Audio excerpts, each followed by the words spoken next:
station, KGSO.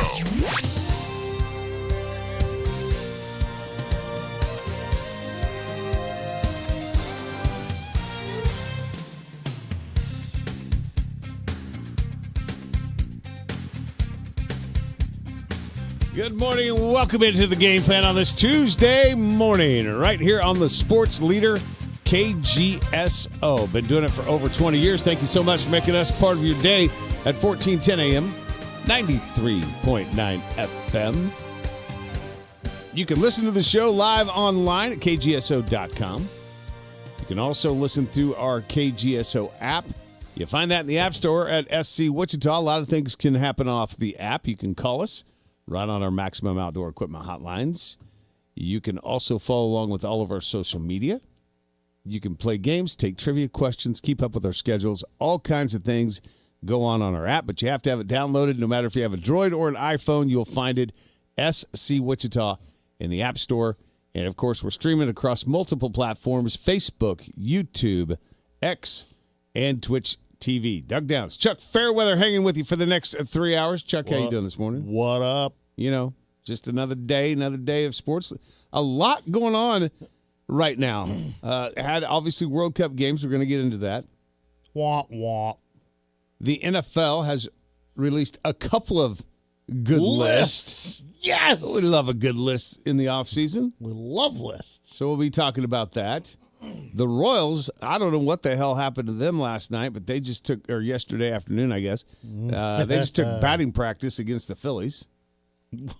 So we'll talk about that. Wait, what? 22 hits, 115-1. I know. I saw. It's like BP. That's what I said when I saw the score, too. I said, what? Are they throwing like slow pitch softballs up there or what? I obviously didn't get a chance to watch it or listen to it. It was all ephus pitches. I guess. And Brent Kemnitz will be on the show in hour 3. Let's get to the phone. So, good morning. Welcome to the show. Good morning, gentlemen. How are you? This is Corey. We're doing good, Corey. How you doing, buddy? Hey, I got an idea. I know who's going to be 2 teams in the West, Chuck. Astros and Texas Rangers. They're both playing pretty good right now. You know? No, I don't know about that.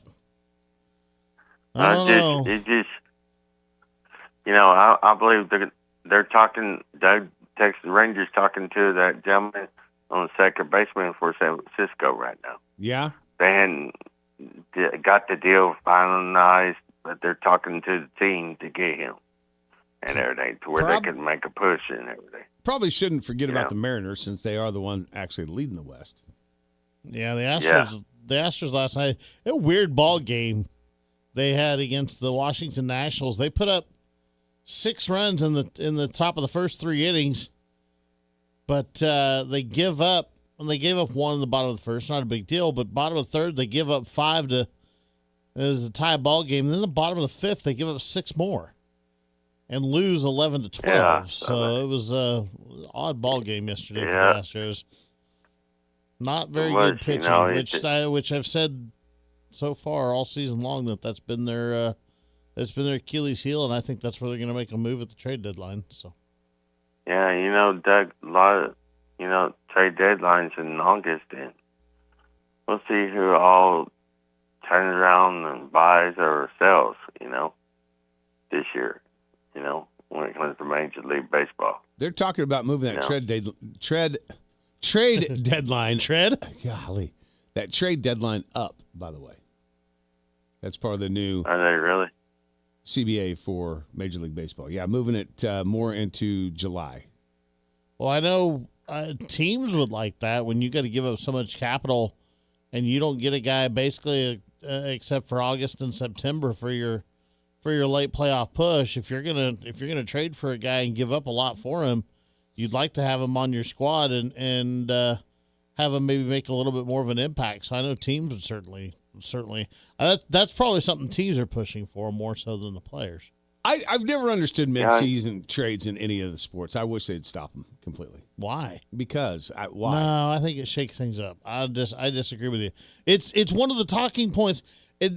Play with the team that you got. Play with the team that you took to But spring it's one training. of the talking points in sports in every major sports league there is every year. The NFL used yeah. to not have, even though they had the trade deadline. The NFL used to you never really heard of any trades all that much, except for it seems like the last 5-10 years or so that's really picked up. I know. I don't like it. I think it's great. I am 100% the opposite as you on that. Yeah. Hey, Doug, you're talking about NFL, right? Murray's playing quarterback up in Minnesota right now. Yeah. And everything. I know. It sounds like he may be the starter. Oh, really? Is that what you're hearing? Yep. And everything?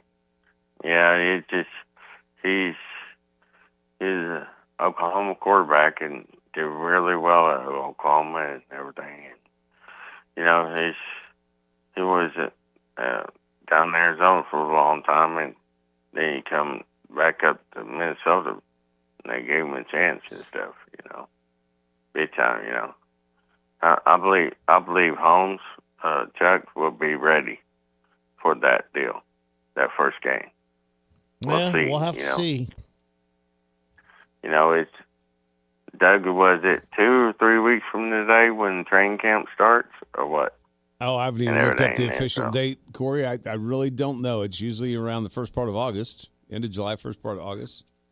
Yeah, I'm at training camp. It's about the second or third week of July, and and everybody, and I believe, gentlemen, Wow. Jerry's going to step. I have funny feeling, Chuck, Jerry's going to step down pretty soon because his health is not getting too good right now. Man, it's like 10 days away for rookies. Rookies report July 17th. Veterans have to be in camp by July 28th.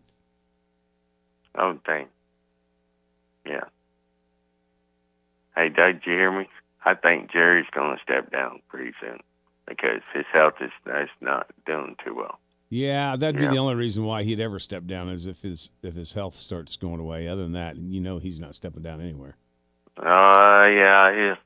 Well, he's got his daughter and his son helping in on this, and he'd hand it to both of them because I think if Jerry did step down, gentlemen, I think the first year it might take us 3 years, but I believe we can win something by then. Are you? You're a Cowboys fan? Yeah. Been a Cowboy fan since the 70s. I'm sorry. But did y'all hear the tied in, tied did not, y'all? But we hadn't heard. Oh yeah, in the New York and Square Garden and tight security and got married and everything, and boy, his older brother probably got happy, and everything, Yeah, big time. We hadn't heard about that. Yeah, I'm like, hey, Doug, I am counting the day, my brother, of what college football starts. I'm just counting the day and everything, I am, because I think it's getting better, when it comes to any kind of college football. And I think K-State has to play this year, Doug. They had to play in London or something this year, Thursday, time, August 27th, week 0. Oh, Lord. Tons of matchups on that day. See, Doug, when it comes to college football in a month's time, probably about this. Oh, this is a good one, y'all. And ESPN's going to be there. Ohio State gets Texas at Texas this time. It's not at the shoe at all. It's at the University of Texas, and ESPN's going to be there. Well, it just, like Doug said in the past, they'd like to hit it right off the bat when it comes to big teams, and the Big Ten is really good when it comes to that football programs, and I believe, gentlemen, I'm always a fan now. I'm like Phil. I'm originally from Oklahoma, and I believe they're saying that coach has got recruiting, Doug, next 3 years from 2026 to 2028. People are already committed to OU. Yeah. You know? No, he's done a good job And recruiting. Let's just see if he can coach now. Yeah, yeah. Just, you know, that just, gentlemen, it just really shocked me about the baseball team this year. You know, they're number 11. They, and like everybody said, one of my friends said, they got hot at the right time. Man, I was somewhere yesterday and actually saw a guy wearing a Oklahoma National Championship baseball T-shirt, which is the first time I've seen that. Yeah, it just, you know, it just really dearly, you know. And, you know, this is weird, gentlemen. I'm going to be home that week, Doug, when KC plays their first game. I'm going to be home that day. Yeah? And you're going to go to the game? I'm going to be home No, I'm not going to the game. I'm going to watch it. But they better not lose the first game. I've seen that before. And I was home and it was like, oh, what is y'all problem losing the first game? You know? But, you know, Denver could be a challenge too. You know? They've got them a good coach and good quarterback behind them. Oh, you know? You switch back to the NFL. So you're talking about the first game of the NFL? Yeah. Yeah, well, I mean, that's the game I want Denver to win. it just, you know, it just to where, you know, when I think the reason why I think the tight end stayed, and because he knows the assistant coach came back this year, Doug. He knows that defensive playing, and plus they got some other tight ends and real young, and Chelsea coming back one more year and everything. That just make them happy and stuff, you know. Well, we're going to talk about some NFL rosters a little bit later on the show. Yeah, thank y'all, and good morning all right. to y'all. Thanks, Corey. Appreciate it. All right, 522-1410. Corey went through that complete list, and not a single mention of the World Cup. What's to mention? Not a single mention of the fact that the U.S. now out of the World Cup. Does the excitement for the World Cup completely go away now? I don't know about completely. We're still the host country. I think it's gone. I don't think you're going to hear anybody talk about it. I doubt we even have many people call the show.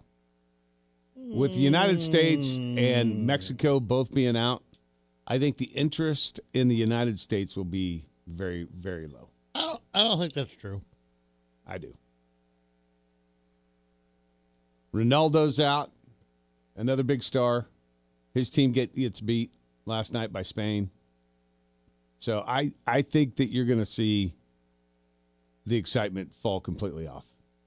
I've already heard guys talking about it this morning on the show that they're done on their show. I don't know. I disagree. Good morning. Welcome to the show. Good morning, fellas. How are you today? Doing good. Good. Yeah, I'm done for the World Cup. Right. I mean, yeah. Yeah.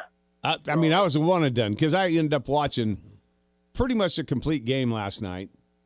And so, yeah, I'm like a future NBA prospect going to college. I'm one and done. Yeah, I mean, for one, even with the little bit I watched last night, I still don't know any of those players out there for the U.S. team, much less any of these. I mean, maybe know Messi or that's not the only one I think I know. So, I guess go Argentina. That's all I can say. Go Argentina. Yeah. Hey, now let's just pick your favorite vacation country that's left and root for them. Yeah. Well, let me think.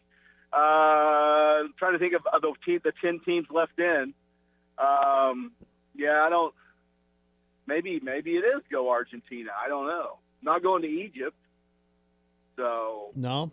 Not going to France. What about Morocco? No, not going to Morocco. No, that's not happening. Well, there was a lot that was very disappointing last night. Obviously, the USA losing. The fact that they tie the game and within, 30 seconds give up the tie. So He didn't even give the crowd a chance to get into it in Seattle. So that was disappointing. The flopping and rolling around over nothing has got to stop in this game. And then, you know what disappointed me the most out of all? There was not one single time that the play-by-play guys worked in Belgian waffle. Like, I don't understand that. Oh, come on. Yeah, the perfect opportunities. No, that was the play call on the second goal. You didn't hear him? No. You didn't hear it come from the sideline? I did See, not. That's the thing. I mean, NFL, they have the mics on the. Well, we'll have to hear that on the greatest of the World Cup show. When they have the mics on the sideline, you'll have to hear that they called the Belgian waffle. That was the second goal that they scored. Okay. That was the play. I didn't hear that. So yeah. And then the third goal was chicken and waffle. So when we get to see the NFL films, right, we get to watch those. So I'm sure they're going to have a World Cup films where they had the stuff on the sideline, the mics, and we'll get to watch that at some point in time down the road, and we'll get to hear that they called the chicken waffle play and the Belgian waffle play, and so I'm sure you can't think of one country that is still in this that you might root for a little bit. You talking to me? Because no, really. I mean, like don't care. There's a couple of nice little vacation countries in here. A lot of people like to go vacation in France, see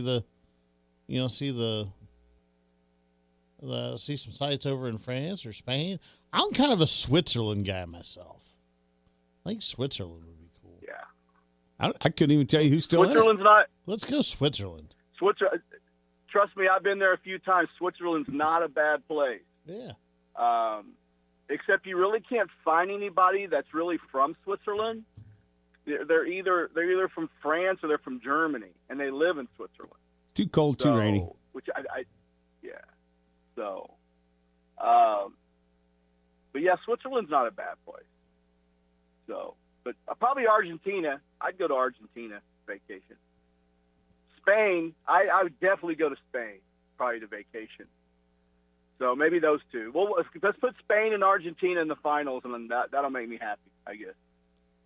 Spain and Argentina? Okay. I don't even know if they're on the opposite side of the bracket. So yeah, they are. Okay, there we go. There's my pick. You got put money on it, folks. Spain and Argentina. Well, let's see how much we would win. Let's see. This would be the one bet that I would probably win because I know nothing about it. Are we publicly raising funds to make a bet on air? Maybe. Let's see. Argentina's plus 175, Spain's plus 295. You might win a little bit. To reach the championship in the outright World Cup betting, Argentina is currently priced around plus 425 to win the tournament. Spain is plus 550. Ooh, so there you go. Yeah, you might win a little bit if those two got in it. So, yeah. But yeah, that would probably be my luck. This would be one that I would actually pick right because I know nothing about it. So this would be like the lady in the office pool that wins the Final Four bracket because she likes their mascot. So hey, what's wrong with that? Or the color of their uniforms or something like that. So this would be how I would win this. Oh, so well, I have a long road to go with Switzerland, but if they made it, man, I'd make some money. Plus 6,600. Plus 6,600 to win. Wow. Yeah. There you go. That sounds like a little $5 wager there, Chucky. There you go. Go to at least 10. What would you win on $10 at 66? $660. There's your steak dinner. There you go. Oh wait, no, you can't have that. That's not in your. Can too. That doesn't fall within your. Can too. You just can't have all the fixings that go with it, right? Yeah, I can't have loaded mashed potatoes and mac and cheese and that kind of stuff. All the good stuff. Well, that's the fun part. I can go to the steakhouse and have and have maybe like a 6-ounce sirloin and some broccoli, steamed broccoli, which I actually like steamed broccoli. So I do love the fact that Chuck came in here this morning and he is eating healthy. He's got his grapes and he's got his, what are those, almonds? Mm-hmm. He's got his banana. There you go. But then he's going to chase it all down with a brisket, egg, and cheese taco. Listen, one of these from There's nothing wrong with that. It's got a lot of protein in it. That's a lot of protein. There's a lot of protein in there. A lot of sugar in there, too. There's not sugar in this. What do you think that tortilla is going to turn into? It's full of carbs. One tortilla is not. Get one of those low carb. And that low cheese. Carb tortillas, Doug. All right. Look, don't listen to me. I'm diabetic and I still eat sugar all the time. So this is a lot better than what I was doing 3 weeks ago. So you leave me alone. Yeah. So, do you Big 12 Media Day? Think K-State got a little disrespect yesterday? Lack of Big 12 honors? Oh, honestly, Joey, I haven't even looked that far. I haven't even seen all that. So one offensive lineman and then the transfer from Oklahoma State were the only mentions for Big 12 honors on K-State yesterday. Nothing for our senior quarterback. No honorable mention. No nothing yesterday. Well, I mean, look, he kind of has to prove it, right? I mean, isn't that kind of what we've been saying this entire offseason? Like, this really needs to be a breakout year for Avery Johnson. Like, he needs to be a guy. He was talked about on the national stage coming out of high school as one of the best prospects coming out of high school. And now he's just got to go out and show it. And then even at the running back position, as strong as our running back finished last year, that not even an honorable mention either. I mean, no skill positions at all. I like it. Actually, I like it.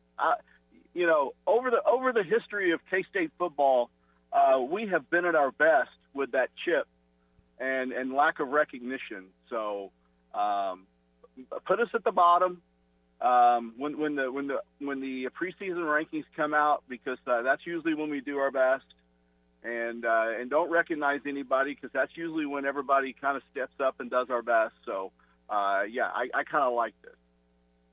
Yeah, and honestly, look, in Colin Klein's first year as a head coach ever, like if I'm a K-State fan, if you win enough games to make a bowl game, I'd be happy. Because that's a good season. Yes, I agree. I mean, I think our ceiling's 8. I think if we could get to 8, I think everybody ought to be thrilled. But the problem is I think based on our schedule, I think the expectations are a lot higher than that from our fan base. So I think a 7-win season, maybe even an 8-win season for some of our fan base, I think a lot of people are going to be disappointed, and a lot of it's due to our schedule. I mean, if you look at our schedule, I mean it is really set up that if everything falls into place, it is kind of set up that we could have a very good year, but yeah, new coach and new system and a lot of new stuff. If we could come out of there with 7 wins, even 8, I think 8 wins would be awesome. But I think the expectation's a lot higher with our fan base going into the season. Well, I think you can get the first 4. Nichols, Washington State, Tulane, all at home, on the road at Cincinnati. I don't know how good Cincinnati's going to be. They'll have a first-year coach as well. I think Houston on October 10th, even though it's in Manhattan, I look for Houston to actually maybe be the surprise team in the Big 12. That could be a tough game. Don't know what KU's going to have this year. Depending on what they have, they recruited well. We'll see. October 17th. Then 2 Arizona State, 2 Colorado, Oklahoma State at home, on the road at TCU, Arizona at home, at Iowa State. Yeah, I mean it's definitely a pretty forgiving schedule. There's no doubt about it. Hey, Yeah. That was the other one too. I think KU had no players mentioned with Big 12 honors yesterday. And again, I'd say the same thing. They got to go out and earn it. Yeah. So, just like this is kind of a breakout year for Avery, this needs to probably be a breakout year for Coach Leipold. Like he needs to make sure that this program's advancing and not going backwards, which it has the last couple of years. Yeah. No, I agree. So. And there's so much to factor in. Like, can guys stay healthy? Like, there's just all kinds of things to factor in. Yeah, it is preseason, and I mean, you kind of have to, I don't know. The thing is, though, there's a lot of players back that have been in these teams for a long time, and they should have a pretty good idea. But you're right, there's a lot of changes at these schools, and we'll see how it all pans out. But no, for a K-State team, like I say, we do our best when people think we're going to be at our worst. So that they can keep thinking that. That's fine with me. Yep. All right, buddy, we got to run. Running behind. See you guys. See you. Appreciate it. Speaking of Big 12 Media Days, we will be there. We will have all the coverage for Big 12 Media Days starting today. More information coming up next. Call the game plan now on the Maximum Outdoor Equipment phone lines at 522-1410. The game plan. KGSO. The road to the football season starts at Big 12 Media Days, July 7th and 8th. Join KGSO live from the Star in Texas for coach and player interviews as the excitement builds for what promises to be a thrilling season for both KU and K-State. Get extensive coverage on Wichita's #1 sports talk, KGSO, during the game plan and press box, bringing you the latest news and insights straight from Big 12 Media Days. Coverage is proudly sponsored by Moneytown Pawn, Jewelry Savers, B&C Barbecue, and Mr. B's Donuts. He's known for his passion and personality and distinctive voice. Get ready for singer, songwriter, and actor Sebastian Bach in concert at Seven Clans First Council Casino and Resort, Saturday, July 25th. Sebastian Bach live. Tickets are on sale now at the Seven Clans Players Club and Ticketstorm.com. See 80s rock icon Sebastian Bach only at Seven Clans First Council Casino and Resort in Newkirk. America is turning 250, and we're celebrating all month long at Midwest Kia. Join us for our Stars, Stripes, and Savings Sales event, where we're honoring America's 250th birthday with incredible savings throughout July. Celebrate extra savings on every new Kia that's built right here in America, including the award-winning Sportage, Sorento, Telluride, hybrid models, and the electrified EV6 and EV9 models. And no birthday party is complete without a present. This July, purchase any new or pre-owned vehicle and get a $250 gas gift card. It's our way of helping you enjoy the summer road ahead. Plus, every new Kia comes with that unbeatable 10-year, 100,000-mile limited powertrain warranty. But hurry, this special Independence Day offer and the $250 gas gift card won't last forever. Visit MidwestKia.com. And remember, We want to see ya in a Midwest Kia. see dealer for details. Offer ends July 31st. Warranty is a limited powertrain warranty. My name is Chance English. I'm the CEO of English Trash Service. We offer reliable, personalized service and are new to the Wichita area. We believe we can do it better. With so many other companies, the service goes down while the pricing goes up. We saw a need for reliability and customer service in the local trash market. If price is a factor, we can help there too. We offer competitive rates and the quality of service that you deserve. Give us a try by visiting our website at english-rentals.com. That's english-rentals.com. Warm weather is the perfect time to upgrade your outdoor space. Let the experts at Burwell Construction transform your backyard with a beautiful patio cover or pergola designed to add comfort, shade, and style to your home. Imagine relaxing outside, entertaining friends, or enjoying a Kansas sunset without the worry of weather. Quality craftsmanship, dependable service, and outdoor spaces built to last. That's what you get with Burwell Construction. Call today, 794-3430, 316-794-3430, or burwellconstruction.com. Are you looking for a better healthcare experience this summer? Kingman Healthcare Center is a full-service hospital with a 24/7 emergency room with little to no wait times. Our clinics offer same-day appointments and convenient scheduling for your annual checkups. Don't wait. Make your health a top priority and schedule your appointment today. You won't regret the short drive without the big city traffic. Exceptional care every time. To learn more, visit our website, kingmanhc.com. KGSO Studio presented by Seven Clams Casino, Hotel and Resort. It pays to cross the line. For upcoming games, show lineups, and live streaming, find us online at kgso.com.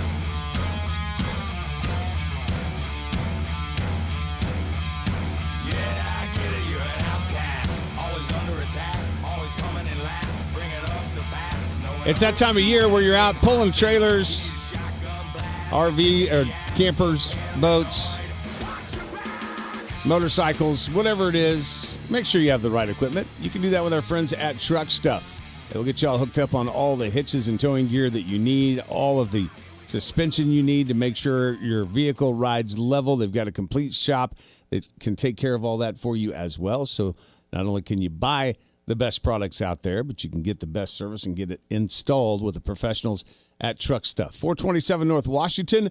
Stop by and see them. Let the experts tell you what you need. Let them put it on for you, and then you'll know that you've got peace of mind going down the road. 427 North Washington is Truck Stuff. Don't forget, when you see the big Jeep painted on the side of the building that's facing the south, you know you're in the right spot. Tell them that the game plan and KGSO sent you in. 522-1410 is the phone number. It's our Maximum Outdoor Equipment hotlines. We want to hear from you this morning on the show. So give us a call. Let us know what's on your mind. A lot of people will be waking up this morning very disappointed that the United States is no longer part of the World Cup after losing 4-1 last night to Belgium in a game that, in all honesty, was pretty boring. Yeah. It really was. Yeah, unless you're a Belgium fan, they did all the scoring, but the U.S. did not play well. They just could not keep the ball on their side of the what's it called, pitch. I'm trying to get this right. I don't want our soccer fans getting mad at me. They just couldn't, man. Like every time they would get over onto that side of, I'm just saying field, that side of the field. It's like one and done, huh? Yeah, Belgium would figure it out and be able to stop them. They had a couple of times where they had shots at the goal that they just missed. Dude, I can't do all of the flopping and rolling around just because you get kicked somewhere. Like I thunked my shin the other day. I didn't roll around on the ground to the point where it bled. Like, come on. They do. Listen, we talk about flopping in the NBA. They got to do something about it in soccer. That's ridiculous. I don't disagree with you. I talked about that last week. It's ridiculous, and the time just keeps running. And I know they, put some of that back on, and I guess whatever. So did they only do that when the game's tied at the end of regulation? By the way, what? The stoppage time? I don't think so. I don't think they put it on last night. Oh, maybe so. That's a good question. Let me ask. Hold on. And I know they do that, I think, maybe they do that to get more water or whatever. I'm not sure, but it was ridiculous last night. There was probably 5 or 6 times where a guy gets kicked or he kicks the ball and his foot kind of gets stopped and just rolling around like somebody just shot you. Come on. We got to be better than that. Stoppage time or added time compensates for the exact amount of time lost during normal play from events like substitutions, injuries, goal celebrations, reviews, and time wasting. Stoppage time is added at the end of every soccer half, regardless of whether the game is tied. Well, they should have put 37 minutes back on last night. Come on. I don't know. It kept me entertained, I guess, enough that I watched it. But, yeah, I'm done. I won't watch any more of it. Probably won't even talk about it anymore. Now, if a half goes by without any significant delays, such as substitution goals, reviews, or major injuries, the referee can simply end the period exactly at 45 or 90 minutes. Well, I know they ended the first half at 45. I didn't pay enough attention to the second half to really know. So I have no clue how if they put any stoppage time on it at the end of the game or not. I don't think they did. It got over fairly quick. I mean, I think it was over by like 9:15. Started at a little after 7. Well, you didn't pay very close attention at either half then. There was 6 minutes of stoppage time at the end of the first half and 3 minutes of stoppage time in the second half. I don't remember 6 minutes because they even said that there was like 2 minutes until half. Didn't they go to 45? They stopped it at 45. The half stopped at 45. I'm almost positive because I heard them say there was like 2 minutes until half, and I looked up and it was 43. And then the next time I looked up, it was halftime. Oh. So I don't remember seeing that at all, if that was the case. Yeah, the disappointing part of this whole thing, and I think this is where the USA lost it. So Belgium scores like right off the bat, boom. And then the USA comes back and ties it. And you get the crowd back in it. It's Seattle. It's a big stadium. It's loud. A lot of USA fans there. And so the crowd's back in it. And within, 30, 45 seconds, Belgium comes down, scores again, and makes it 2-1. And honestly, I think that's where the USA lost the game. Their coach goes over and kicks the water bottles on the sidelines. And you could kind of just see their players just kind of go, are you kidding? So I think that's where they lost the game. Yeah, that's awfully deflating when you just tie a game up and then all of a sudden, I mean, just that quick, that momentum that you gained is already gone. That's a deflating turn. I don't care what kind of sport it is. Then Belgium adds 2 more to take the 4-1 win last night. Was not a good look for the United States at all. Like I just felt like that the effort was not really there at all. Mm-mm. And I think the USA was favored in this game. I don't know if they were or not. It'll be interesting to see here in America what the numbers do from here on out for the World Cup, because it goes on for another 3 weeks? Goes on forever. No, July 19th is the championship 2 game. weeks. It's not forever. I mean, this thing seems like it started in March. So you get 2 games today, right? Argentina and Egypt. And then Switzerland and Colombia. See, not even any primetime games tonight. 11 a.m. this morning, 3 p.m. this afternoon.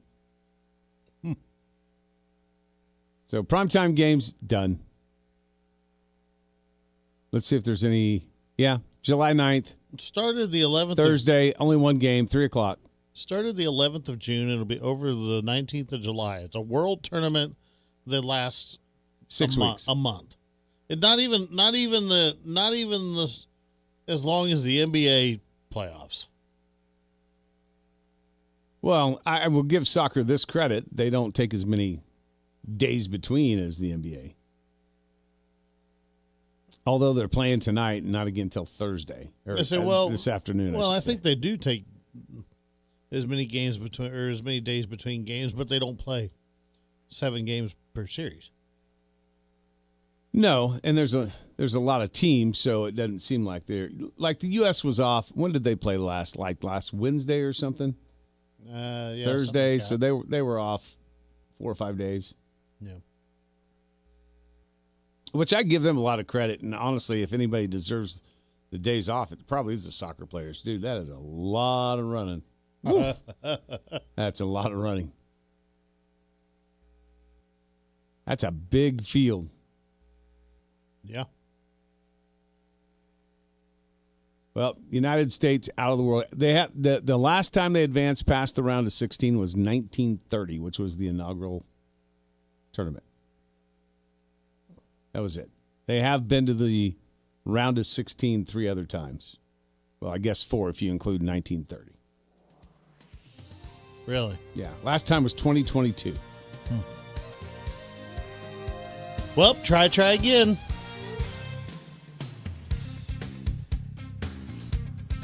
So now what, Chuck? Now we got to figure out something else to talk about. We won't have World Cup anymore. I'm rooting for Switzerland. Well, you're probably going to be done today.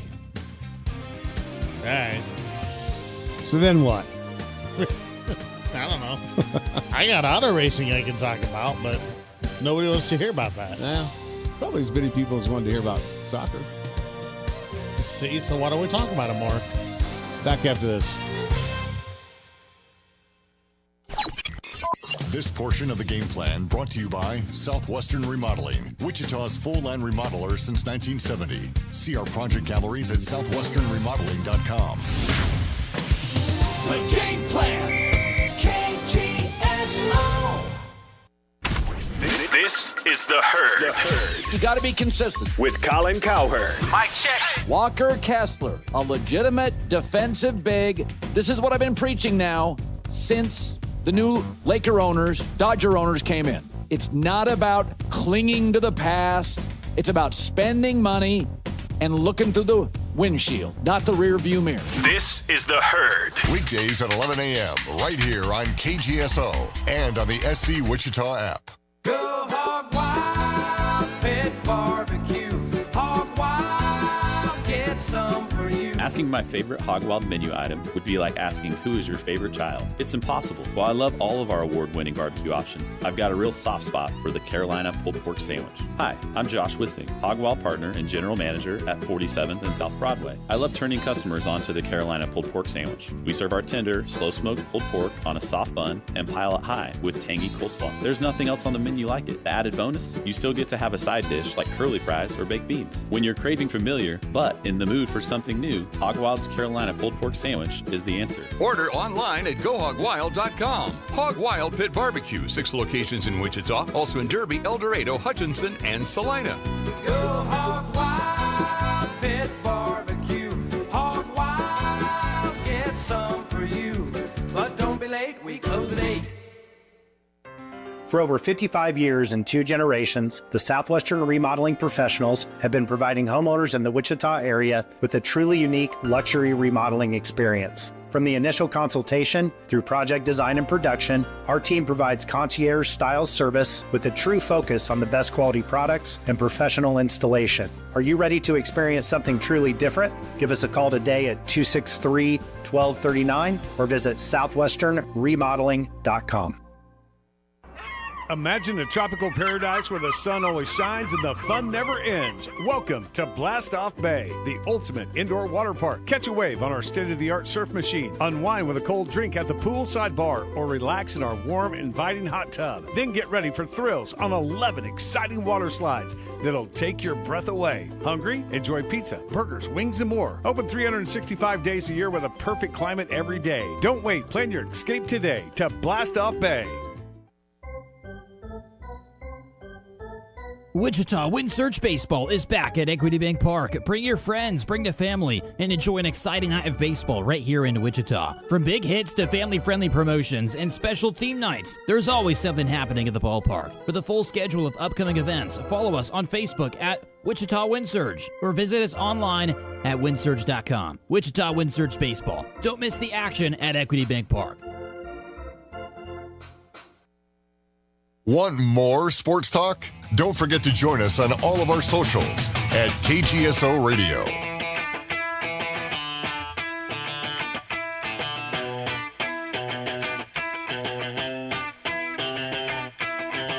Can't stop, addicted to the shindig. Chop top, it says I'm gonna win big.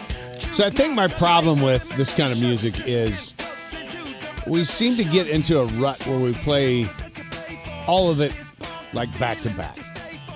It's We just played Shine Down. Now we have the Red Hot Chili Peppers. Like, we need to get some classic rock mixed into this so it doesn't just keep playing back to back. Well, this is a lot different than Shine Down. Nah, it's about the same. What? Yeah, it's the same. It's that 90s rock. Good morning. Welcome to the show. Good morning to you. Rock and Ryan, how you doing? Ryan wants Loverboy. Loverboy all the time, every day. I'd like to hear a little bit. Sure. We used to have it in the rotation. I don't know what happened to it. That's right. Andy, keep your hands off of Get Lucky. Put that out in there. Now, thank you. I just wanted to thank you for the Chuck and giving us the gem of Poet and Didn't Know It. That I really encourage you to have Andy go back and cut out that 11 minutes. That was great radio. And Doug, just to hear you, when Chuck defended the art of the poem, and you mentioned that, hey, no, there's a one-word poem. To hear you, I mean, you just bucked up against him and said, "What's the word? What's the word?" And then just to hear you just absolutely lose your mind when Charles adds clarity. No, it's not a word, it's a letter. And then, I don't know, I was laughing so hard. I think he said you turned the letter sideways and it made him. But I don't know. Oh, my goodness, I was doubled over. Please, can we bring that back, please? Every Monday. Let's just hear that again. Feature every Monday. God, that was the greatest. That was the greatest of all time. Oh, my goodness, I thought you were going to come over and just choke Chuck out with the word. Well. And then when it turned out to be a letter, oh, God, what was the letter? It was like an M that you turned sideways right. and made a moose sound or something. It's like a 15-legged M or something. I have a 4-legged M. Oh, that was great. Okay. Just let's say, hey, 100% gold stamp on that. Great radio. Please archive it. Are you okay? Thanks so much, gentlemen. Are you okay? Thanks, appreciate it. Rock it. Oh, I'm still getting reverbs from yesterday. Oh, my goodness. I giggled yesterday for 9 hours over that. Thanks so much, guys. Rock it out. See ya. Well, worried about Rock and Ryan there. I think half of that was sarcastic, to be honest with you. Well, still, sarcasm or not, like, you're all right, bud? We can't have a one-letter poem. That's just stupid. I mean, I don't know what else to say. But apparently you can. No, you can't. I don't care what somebody said. That's stupid. One-letter poem. Come on. Big 12 Media Days kick off today. And yes, as Joey said, not a lot of honors for our teams here as far as preseason honors are concerned. But you know what, Chuck? I'm okay with it. Because honestly, both teams got something to prove. Players have something to prove.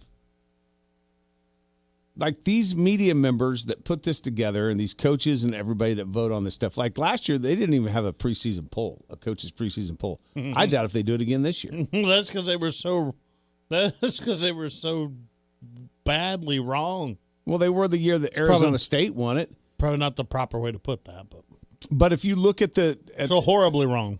That's what I was going for. You look at the Big 12 teams, can you pick a clear-cut favorite? No. I can't. I mean, everybody wants to say Texas Tech because of the money and everything else that's going on. But look, I think there's some teams out there. I think Houston is a team you're going to have to really watch out for. Yeah. You don't know what you're going to get out of Oklahoma State with their new coaches and all the transfers that he brought over. You don't know what you're going to get. I mean, K-State they got a lot of good upperclassmen leadership. What's Colin Klein going to be able to do with all that? Iowa State with a new coach. Like, you just don't know what you're going to get out of these Big 12 schools. So, honestly, I probably wouldn't put together a poll again this year. Yeah. We're going to have coverage for you. Andy, our guy from our Garden City station's heading down to Frisco. Actually going to pop in the studio a little bit here this morning and then head down to the Star and he will be covering Big 12 Media Days, especially tomorrow when KU and K-State are up on the podiums. Today, Arizona State, Baylor, BYU, Central Florida, Colorado, Houston, Oklahoma State, Texas Tech. Those are your teams on the podium today. Tomorrow, Arizona, Cincinnati, Iowa State, Kansas State, TCU, Utah, West Virginia. So that's what the coverage will look like here over the next couple of days. I expect us to find out quite a bit about the Big 12 this year. Obviously, I think the Sorsby thing is going to continue to be a storyline. We're probably going to hear the commissioner talk about that when he makes his opening remarks.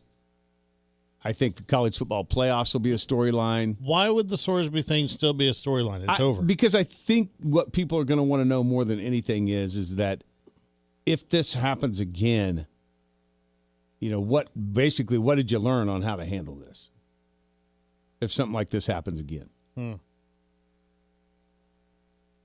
Because I don't think that the NCAA, the Big 12, or for that matter, the judge probably handled any of this properly. I think the end result was probably the best thing. But you got the Big 12 trying to sue this person and that thing, and, we got to get rid of that in college athletics. Yeah. What are you doing? You just don't worry about it. Well, we're doing a show. I just took a picture of something. That's all I did. I took a picture of your food wrapper. Why?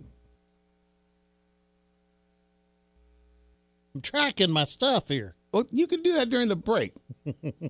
I'm listening to you. Talking about... I forgot what I was talking about. You're talking about Sorsby and then the fact that you don't think anybody handled it right. Well, we got to get rid of all this... we got to get this lawsuit stuff. Exactly. I was listening and following along. I can take a picture of something while I'm listening to you. I don't know. Your multitasking is not always the best. Not always, but I was handling it. All right. You say so. It's when you point it out and throw me off, get me off kilter that's the problem. I'm not going to argue on the show. Why? Because sometimes people get a kick out of it. You were that kid in class where the teacher had to go, Eric, up here. Weren't you? I was a lot of different kids in class. What are you doing? Don't go off into Eric land. In 6th grade, I was a kid in math class that always corrected the teacher when the teacher was wrong, and that got me in a lot of trouble. A lot of trouble. Well, that's probably because you were wrong. No. All right, 522-1410 if you want to weigh in this morning. You can tell. We got a lot going on here today. Chuck's more interested in his diet than the Big 12 Media Days. I am not. I was listening. The only way anybody would have known is if they're watching it on Facebook. And even still, we were having a conversation. Look, Chuck Squirrel. Where?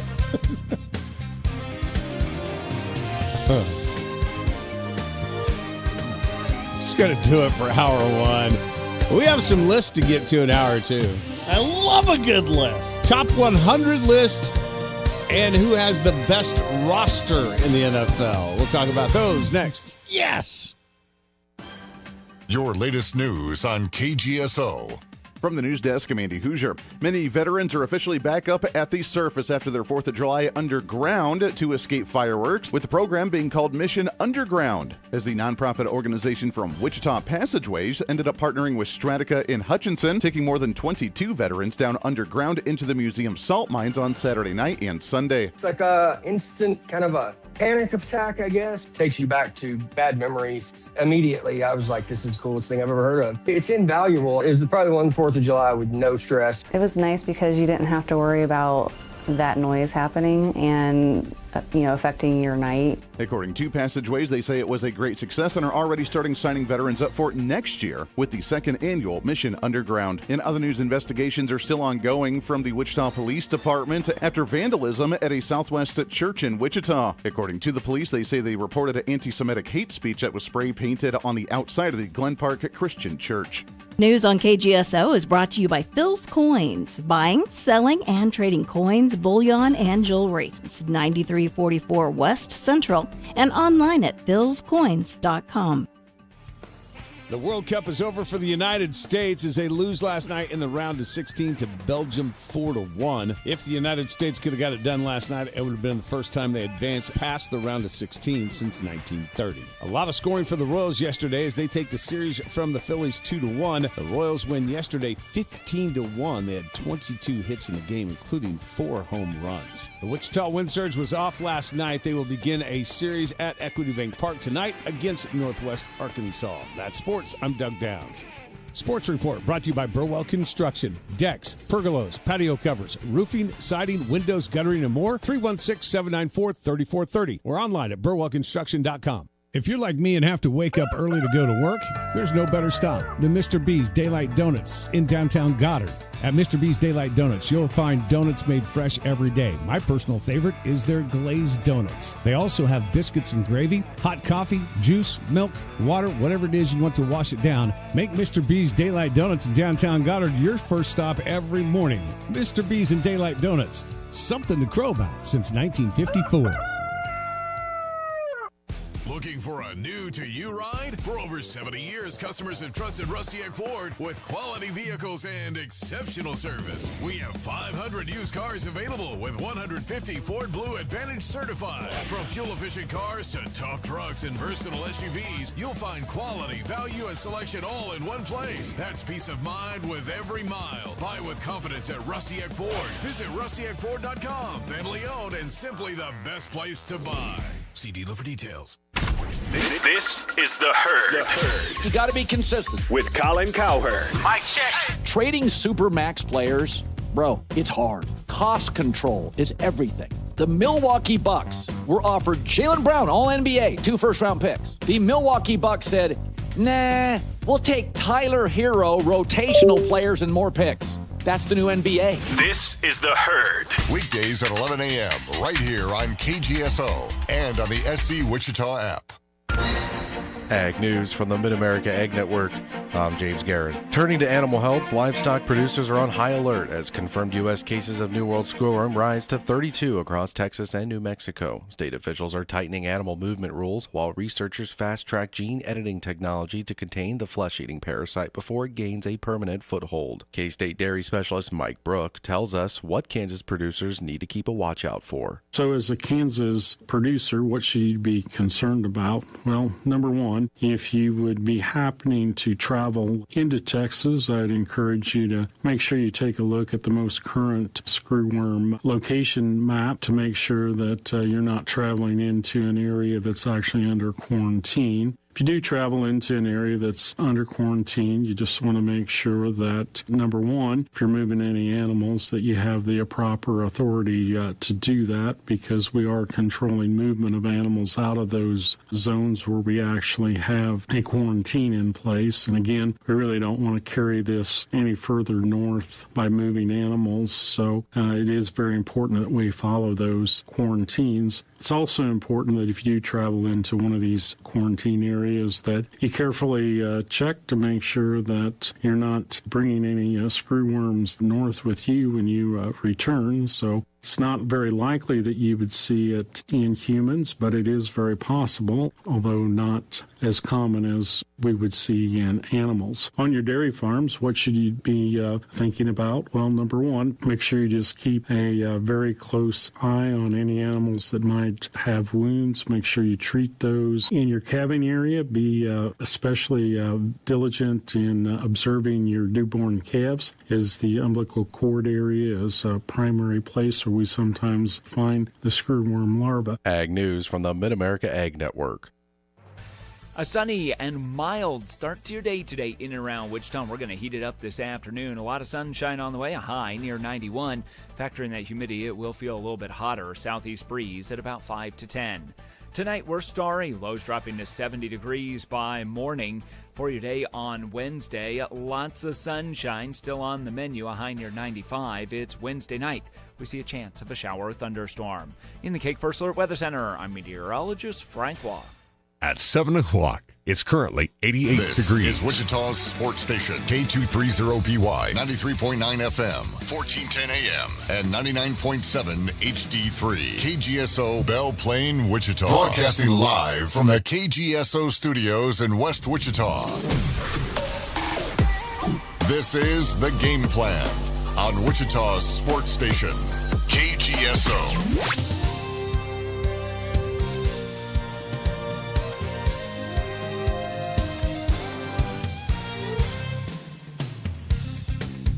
Here we go. It is hour number 2 of the Game Plan right here on the Sports Leader, KGSO, 1410 AM, 93.9 FM. That's how you find us on the radio. Multiple ways to listen to the show. KGSO.com, lower right-hand corner, listen live button right there on the front page of the website. You can get us through the app. You got to have that downloaded in the App Store, SC Wichita. That's how you find it. And, of course, we're streaming across multiple platforms.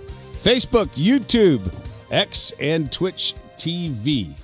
Man, I almost feel like, I don't know, at my age, I almost feel like I'm running a daycare right now. I've got these two youngsters in here with me. All I know is new guy comes in here and the first thing you start doing is lying to him. I didn't. Yet, bull. Welcome to the studio, Andy Stats. I'm trying to. Thank you, Doug. Thank you, Chuck Fairweather. I'm trying to get him in the camera shot here. Good to have. Do I need to pop my head over real quick? Just like. Yeah, you can come in this way. I don't Okay, bite. I'll move over. I can Yeah. see it. Oh, there I am. Okay. There you go. See, Yeah, we're good. You guys are good. So I got a little more to give There here. you go. I'm adjusting the. There we All go. right, there see? you go. All right. Yeah, Good stuff. See? I got a little. Andy over here from Garden City. I'm a team. Now there we go. Now you're in there. Yes. Yeah. Works on our stations in Garden City. KIUL, KYUL does this mornings over there. Going to start a sports show coming up real soon over there. That's right. That's kind of your background, sports. Right? Yeah, I guess that's why you brought me here in the first place. A little bit. I'm not mad about that. I'm excited about it, if anything. I'm pumped to be here. I appreciate you guys having me on.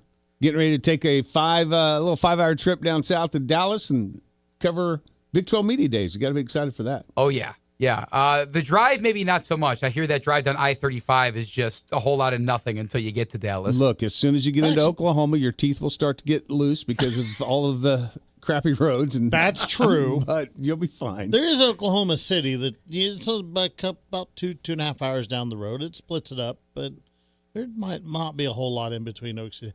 It's a drive I make a lot. I have family in the both Dallas and Houston area. Plus, I'm down there for work a lot outside of what I do here for the station. All right, let's get to the phones. Good morning. Welcome to the show. Let's go. Welcome to KGSO. James, how you doing? Right on. Yeah. We need to. We're probably going to have to just continue the soccer talk because I'm sure Doug by now. I mean, I know he didn't a few weeks ago when I came in. He had no idea who Messi was. He's like, still don't. Messi. Still don't. That's what Chuck does in the morning. He's over there making a Messi. Right. Hey, wait a minute. Wait, whoa. Still have never watched the guy play 1 second of soccer in my life. Right. Doug knows who Ronaldo is now. So, No, I know that he was crying because he lost. Should have played better, and then you wouldn't be crying. That's all right. He's got his contract with the Male Model Institute or whatever because all the ladies still think he's smoking. So now that the U.S. is out, I heard you say, well, nobody's going to be following. No. And I mentioned to you yesterday, you got to go find the video. You got to find the Viking Norway row. And this Mr. Holland, okay, he's my new favorite player. I mentioned to you because Doug, you can get on board with this. You know, soccer players are not known for being big, right? Like Messi's 5'7", Ronaldo's considered tall at like 6 foot. Although apparently he tells everybody he's 6'1" or 6'2", but they say he's like just barely over 6 foot. Anyway, this Holland dude, when you pull this dude up, he's 6'5". Okay, he looks like if soccer didn't work out for him, he could just cross over and play, tight end or defensive, lineman or whatever for one of the NFL football teams. The dude is large and he's skillful. He's like Doug Downs. He's got that perfect, that perfect football physique. So, I mean, this guy, he's a Jesus, legit it's athlete. Getting deep in here. Yeah, he's a legit athlete, and he's fun to watch. So, seriously, man, look this kid up, because I mentioned to you, he's buying in on the whole American. He might just stay here. You know, he may not even go back to Norway. He might just stay here because he's digging the cowboy boots and the cowboy what have you. I mean, he's going to be hanging out with Chuck, because we know Chuck likes them Southern, Texas teams. So he might just, decide he wants to hang out with Chuck and stay here. But it is worth the watch. Watch this guy's game, Doug. You'll think, man, this dude could probably he probably was playing rugby. And he's like, this would be a little less painful on the body if I just switch over to soccer. But I think he could translate as far as his skill and how quick he is. I think he could give Travis Kelce a run for his money. No, because here's the problem. If he's like all the rest of the dudes, the first time he gets kicked in the shin or whatever, he's going to lay on the ground and roll around for 15 minutes. Yeah, you mentioned that. I was like, I haven't seen that guy do it. I mean, it gets a little more, from what I have, all joking aside, from what people that tell me that follow the game, it gets more physical as we get towards the goal, towards the trophy, right? And I get that.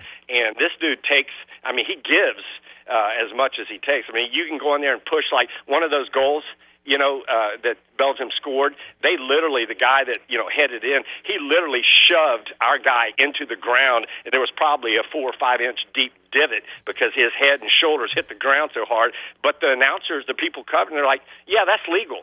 Okay, so you literally can come in and bum rush the guy that's supposed to be defending you and just run him over, and I don't know. I mean, they call it, ticky-tack when the offensive guy barely gets touched and it's a foul, but he can literally run over the defensive guy. So I don't know. Okay, that's my question. I had this question from last night because I saw this a couple. So, Andy, I don't watch soccer. That was one of the first things I knew about you, actually. I knew you were Doug Downs, and then I knew you were not a soccer guy. I don't watch soccer. I watched the game last night. It's the first probably complete, and I didn't really watch the whole thing. I was kind of in and out a little bit, but it's the first complete soccer game I've ever watched in my entire life. And so I did notice this last night, though, where, dudes were going up to guys that had the ball, and the defenders were, and they were, shoving them just to get the ball away. And I'm like, okay, now, if that's legal, that makes this game a little bit more fun. Yeah. It definitely means more in the World Cup setting, and I think that's what our callers trying to talk to us about. Yeah, it definitely has been, at least in the games that I've been watching the last 2 or 3, they've become more, and the refs are letting it go more. Yeah, I mean, there was a few yellow cards or fouls called, but as it gets closer to, like we mentioned, the prize that is right there in front of these last 8 teams now, what have not. It's Doug, it's definitely going to be something you're probably going to watch. It's going to probably be more like football, the American football, than you'd think. I'm not. I'm a one and done. I watched my one and only soccer game of my life. You'll watch night. Another one 4 years from now. No, I probably won't. Why not? Right. Or you can just watch for the same reason, the one coming in at 4:30 this morning. The guy that I don't remember, one of the Joes or pros, he's like, I'm not paying attention to the soccer game. He says, I'm just judging the crowds, the teams based on the best looking ladies up in the crowd. That's how he's watching the World Cup. He's just grading it from, this is the top tier teams of the best looking fans. So you could go that route too. Guys, have a good Tuesday. All right, thanks, James. Thanks, James. Appreciate it. All right, 522-1410 Maximum Outdoor Equipment Hotlines. You want to call the show? We love hearing from you as always. All right, I'm going to give you guys, I think, a choice of which NFL. So in the offseason, we love lists. Anything that's a list or a ranking, we love it. All right, I'm on board already. Let's do it. It's our favorite. Yeah. So, but what I don't love is when I find a list this morning at before the show starts and now it's gone away. You clicked on the wrong window. Oh my goodness! Why do they do this? This was. Oh, here we go. Okay, I'm going to give you your choice here of which list we're going to cover in this segment. Okay. You either have which NFL teams have the best/worst rosters, or we can look at the top 100 players in the NFL. Let's go. Well, he won't be able to decide. His name's Chuck Fairweather. He's going to love them both. So, Andy, it's up to you. What the? I'm interested in the top 100 players. Top 100 players. Was that going to be your choice, Chuck? If I say yes, you're just saying that because Andy did. No, I'm just wondering. It's smart by Doug. He can't lose in that scenario. He's got you beat, unfortunately. I know. He's got me by the coattails there. Well, now I got to find that list again. What did I do with it? Do you just want to do the other list, Doug? Would that be better? No. I got it. It's right up here at the top of the news section. There we go. Right. I got it right here. Right here. Very first thing you read, and you can't find it. Right here. All right. Top 100 players. I think we all know who's at the top. That's being a little. That's called being a little too seasoned. Who's number one? Yeah. No clue? You haven't seen this yet? I haven't seen the top 100 players. I'm not scrolling down for him yet to ruin it for him. And I think we probably all agree that this guy probably deservingly is number one. Myles Garrett. Okay. Oh, I should have known that. That's bad that I don't know that. Yeah, being you from being an Cleveland. Ohio guy. Yeah, that's terrible that I didn't. Him getting traded this offseason, I'm sure we're going to have a discussion about that. But I was actually out in public when that happened. And, I caused a scene. Somebody thought that, a relative had just gotten injured or I got the call from the hospital or something like that. I said, no, Myles Garrett got traded. They said, who the heck is that? And I understood that they just didn't know ball and didn't understand my plight at that point. Wait, what? Well, it was Chicago. They didn't care. So, wait a minute. They were just still pissed that their Bears were moving. Where are you seeing the whole 100? Because I'm only pulling up. I don't know what. 71. I mean, go to the NFL's website. I think that's where it's at. I'm on the NFL. Well, I got the whole 100, and it don't matter. You can. I'll tell you who they are. Not all 100, but there's some names that are on the list in areas that I think is kind of crazy. The different. Okay. So let me give you the top five. Top 100. Myles Garrett, Matt Stafford at 2, Josh Allen at 3, Jamar Chase at 4, Joe Burrow at 5. Why? That's your top 5 on the top 100. I don't think Burrow played enough last year to be a top 5 lock. Last year, he was number 7 going into the year. So he was out half the season and gained 2 spots? That doesn't make sense to me. That does not make sense to me, especially when you mentioned the guy before, Jamar Chase, is the guy he's throwing to. You don't think he benefits a little bit from Jamar Chase being his number 1 wide receiver? He should not have moved up after last year. It's okay if you have him high on your list, but to move him up, unless a bunch of guys move down, that one just does not make sense to me.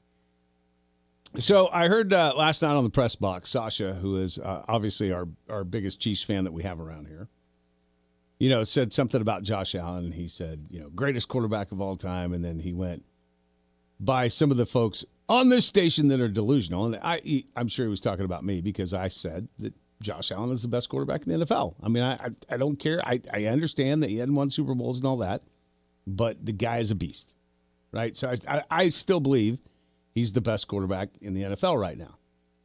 It doesn't mean he's the winningest. It doesn't mean, I just think when you look at everything that he brings to a team, which is the way I look at it, I would take Josh Allen over anybody else. Because I think you can put him on any team, and he's going to automatically make that team way, way better. And everything will center around him. He did it for Buffalo. Before Josh Allen, Buffalo was not anything. I mean, outside of the, 80s when they went to some Super Bowls. Yeah, since then, what was their best quarterback between Jim Kelly and Josh Allen? E.J. Manuel, J.P. Lossman? Probably. Yeah, so no wonder he's taken on a mythical type of figure in Buffalo. I don't disagree with you. I don't like Matt Stafford being ranked higher. I know he had a great season last year, but I also think your future outlook should be factored into these rankings. How much more gas left in the tank does Stafford have? 2 years, if that? Yeah, last year not ranked, but goes all the way to number 2 after an MVP season. Well, the guy just turned, 37? And he was actually quoted in an article not too long ago. He talked to Drew Brees last year. Drew Brees kind of reignited. He said he gave credit to Brees for reigniting his desire to play in the NFL. And Brees said, dude, you might have the best 4 or 5 years of your career ahead of you. So I don't know that Stafford's looking at quitting anytime soon. I think the problem with Stafford is he's got this chronic back issue and neck issue that he continues to deal with. And I mean, look, I think that's probably something that at some point in time tells him it's time for me to hang it up. And you think that's why they drafted Ty Simpson, too, with that first round pick? 100%. I think that's why. Chuck does this every now and then. He just gets up and leaves. I don't know. Look, I'm on this, whatever, CBS or something, CBS Sports, it's something. Liar. All right. Sewell for Detroit, the offensive tackle, gets number 6. Mahomes, last year, number 1. This year, ranked 7th. I mean, yeah. Right? The ACL and LCL injury tends to do that to a guy. Doug's going to tell you he deserves to be a lot lower down the board. No, I'm not. I'm not going to say that. I'm going to say that, Really? yeah, I agree with Andy that obviously coming off of the torn ACL is something that we got to see how he reacts. But even prior to the torn ACL, it's not like he had, his best season of his career. And I said this yesterday. I think that Mahomes, he needs to have one of those good bounce back years. Well, I'm just scrolling down the board, and real quickly I see some other quarterbacks that are ranked below him. The first one obviously being, Lamar Jackson. In the year that the Chiefs had last year, overall, even when Mahomes played, like I said, I just figured you would have made the argument he should be lower down the board. No. I mean, I'm okay with Mahomes being inside the top 10. Okay. He's, definitely one of the better players, the best players in the NFL. So, Justin Jefferson at 8. Hold on. Hit the record button on that, and let's save that clip. I have never not said that Mahomes is a good quarterback. Okay. Never. Justin Jefferson at 8. Puka Nacua at 9. Lamar Jackson at 10. So there's your top 10 players in the NFL, according to the so-called experts. I like them still having Justin Jefferson above Puka Nacua because I still think that's the truth. It's just that when you have J.J. McCarthy thrown to him, his numbers are going to be down. Kyler Murray now. I don't see how that's like this crazy upgrade that everybody says, oh, this will be a bounce back year. Justin Jefferson's numbers will be back. Do we watch the same Kyler Murray in Arizona? Are we still like thinking of the Hail Murray when he threw to DeAndre Hopkins? Is that the only play that stands out in these people's minds? Right. Because I just don't see it. I agree with you, Doug. I don't know if that's going to be the answer in an NFC North that's going to be hotly contested because the Bears will be back, the Lions will probably be reloaded, and the Packers are the Packers. Well, and I think for Kyler Murray, the one thing he has going in his favor here is he's with probably one of the best quarterback coaches in Kevin O'Connell that he's ever played for. Right. Yeah. So we'll see what he can do with it. Now, some guys that didn't make it inside the top 10 that I think maybe were deserving, and you can, remove like maybe a Joe Burrow out of there. Maybe even Lamar. He's another guy that has to stay healthy. But Patrick Surtain at 11. Okay. Probably deserving of being a top 10 player in the NFL, I would think. JSN. I mean, yeah, how did we forget him? How did he not come to mind? How is he 13th behind Micah Parsons, who really didn't play much for the Packers because he got hurt? That's wild. I mean, what was JSN's numbers last year were otherworldly. There's a reason that Seattle won it all. 119 catches, 10 touchdowns. Averaged 15.1 per catch, was right there in the MVP talk. But he's outside the top 10. Man. At 13, which is crazy. Yeah. Your guy, Will Anderson Jr. Yep. 15th on the list. He'll be a he's gonna have another good year. He'll be a top 10 player next year. Listen, him and Danielle Hunter, man, that is a scary 1-2 punch off the edge that Houston has. Here's what's crazy. The first running back to make the list is at 17. So just when we kind of started to think maybe the running back is coming back into the NFL, we've seen him get drafted higher now in the last couple of years. The first running back makes the list at 17, and it's Bijan Robinson for the Atlanta Falcons. Yeah. Like, is he going to be the number one running back on the draft board for fantasy football players? I would expect him to be. You think he'll be the top overall pick? I think so. I think he was pretty close to it last year. I mean, the guy runs for a good amount of yards. I think what makes him so special is his dual threat where he's a receiving back, comes out of the backfield, and whatever's being schemed up in that Atlanta offense. Certainly something's got to be schemed up because their defense is good. He's in fantasy land, he's a rare running back that, he just mentioned it. Not only is he dual threat, but he's also a 3-down back. Yeah. He's on the field 75% of the time for the offense, gets a lot of carries inside the red zone as well. I mean, there's anymore where you have a lot of teams using dual running back systems. You have your running back that's kind of your red zone, pound and ground type of guy, and then you got your running back that's kind of more your finesse type guy that likes to bounce the edges and run for a lot of yards. It's hard to get a running back that can do what Bijan does, especially in fantasy football. So yeah, I would say he's not just the consensus number one running back, but kind of some of the research that I've done so far, trying to maybe gear up for fantasy football here in the next month or two, he's probably pretty close to the number one overall pick. It's kind of crazy to me that he is the top running back. I mean, beats out guys like Christian McCaffrey, who, again, has to stay healthy. But Jamar Gibbs for Detroit, I don't know. With that Detroit offense and that offensive line, I know they had a bad season last year, but I think they bounced back. I think last year for Detroit, it was all about losing Ben Johnson and Aaron Glenn. Really didn't have anything to do with personnel on the field. It was Dan Campbell kind of lost control of this team because he couldn't trust his coordinators. Yep. And now he's got new ones. Let's see if he can trust them. But Jamar Gibbs, I think, is crazy talented. Well, especially because David Montgomery's not going to be in that backfield with him anymore. Right. He's solo back there. Yeah. Well, and you guys just mentioned that Jahmyr Gibbs, according to Pro Football Focus, he is the top-ranked running back in fantasy terms, probably largely because of the fact that Montgomery's gone to Houston now, and he's the featured back in that offense. Well, how about that? We came together and we surmised that Gibbs would be good, and what do you know? He's going to be good. But Bijan is number two.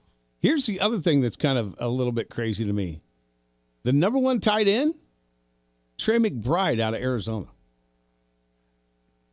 See, the top tight end, I guess, on this. He's 18th. And I would still think that would be Detroit's tight end, Hutchinson, isn't it? No, it's not Hutchinson. Aiden Hutchinson's their DM. Yeah, it's that's right. Help me. Who's the tight end in Detroit? This is so bad. Sam Laporta. Yes, thank you. Man, it was right there. Yeah. One of those where you, as soon as somebody tells you, you're like, yeah, how did we not know that? But like I literally almost said it the same time you did. I had the right personnel as far as being on the end of the line, just the wrong side of the ball. Sorry. Close enough. Yeah. All right, we're getting close to break. So here's a couple of others that are kind of surprising to me on where they land or where they landed on this top 100 list. Trent Williams for San Francisco is at 25, which, look, offensive tackle, probably not going to. Brock Bowers, who everybody is really high on, especially now that they got both Kirk Cousins and Mendoza, 27th as a tight end. I can't believe the one guy to me that is severely underranked. I would put him right up there with Jahmyr Gibbs or Bijan Robinson. Is Jonathan Taylor? I knew you were going to say 32nd. That dude has been especially in fantasy world. That dude's been a fantasy darling the last 2 years. Well, 1585 last year, 4.9 average. Oh, Max Crosby at 35th. A little surprising. But when you get down here towards... I'm sorry, Danielle Hunter's better than 37th, too. Saquon Barkley went from 3rd last year to 47th this year in the top 100 ranking. That's too far of a drop for him. Yeah. I know Philly had a down year by their standards, but come on. That's crazy. That's crazy. How you drop that far.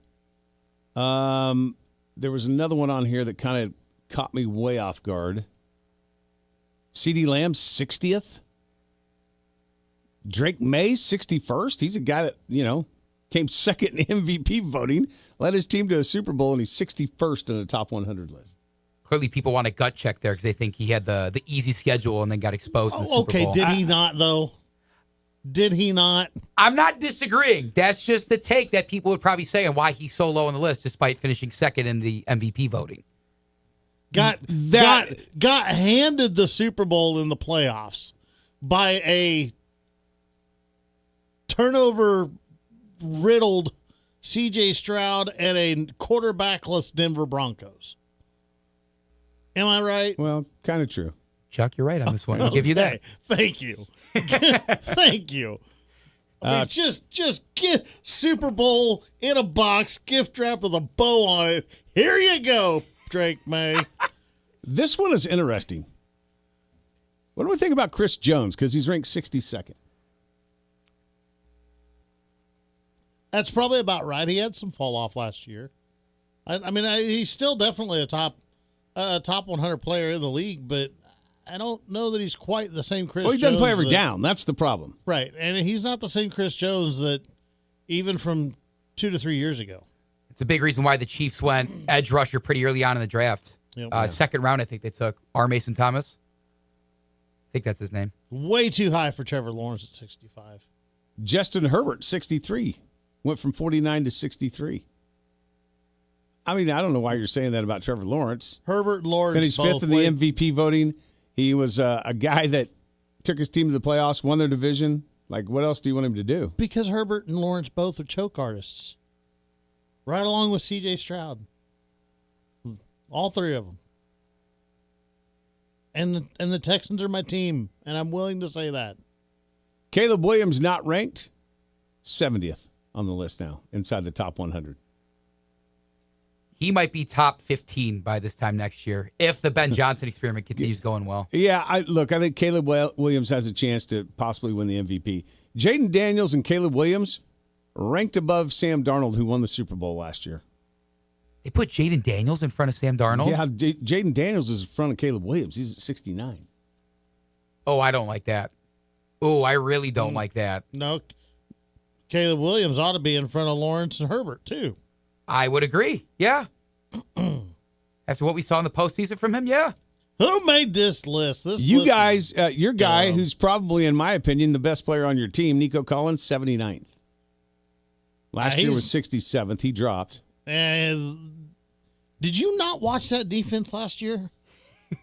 Nico Collins is not the best player. He is the best offensive player on the team.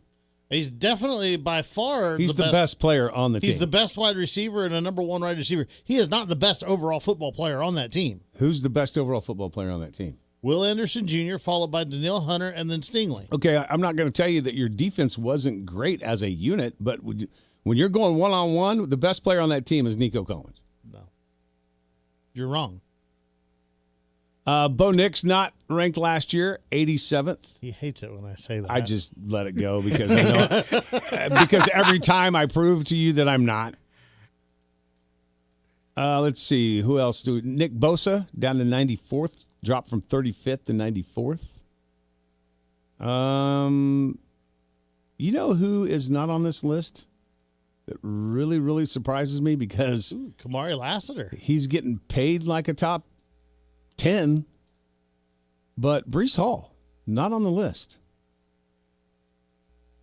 Well, I think how is he not on the top 100? That's list? more of a product of the team that he plays for, I think, than it is really his own accolades. Okay, well, you're ranking some guys pretty high that are on pretty terrible teams. Did we just miss him? Maybe. I'm scrolling through. I didn't remember seeing him. Yeah. Well.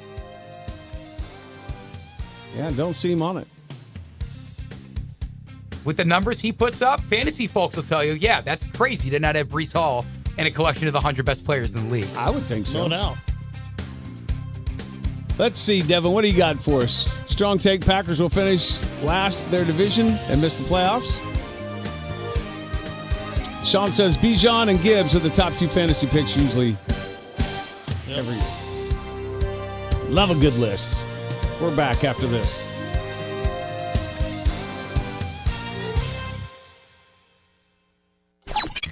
This segment of the game plan is brought to you by Moneytown Pawn on Oliver, just south of Pawnee. Tools, electronics, firearms, jewelry, and more. Find what you need at Moneytown Pawn. The game plan. KGSO. Want to hear more of KGSO? Don't forget to download our app today. Fill out weekly surveys. Register to win great prizes. Listen live. Message our shows and so much more. Plus, get reminders of special programming and games you don't want to miss. Just find SC Wichita in your app store and make KGSO your new favorite app. It's Wichita's Sports Talk, right on your phone. Download the SC Wichita app today. with Wichita's sports station, KGSO. Professional excavators and homeowners, safety always comes first, and safe digging is no accident. So before you begin your next digging project, remember to call Kansas 811 to have your underground utility lines marked for free. Know what's below. Call 811 before you dig. So play it safe. Put down the shovel, pick up the phone, and call 811 first.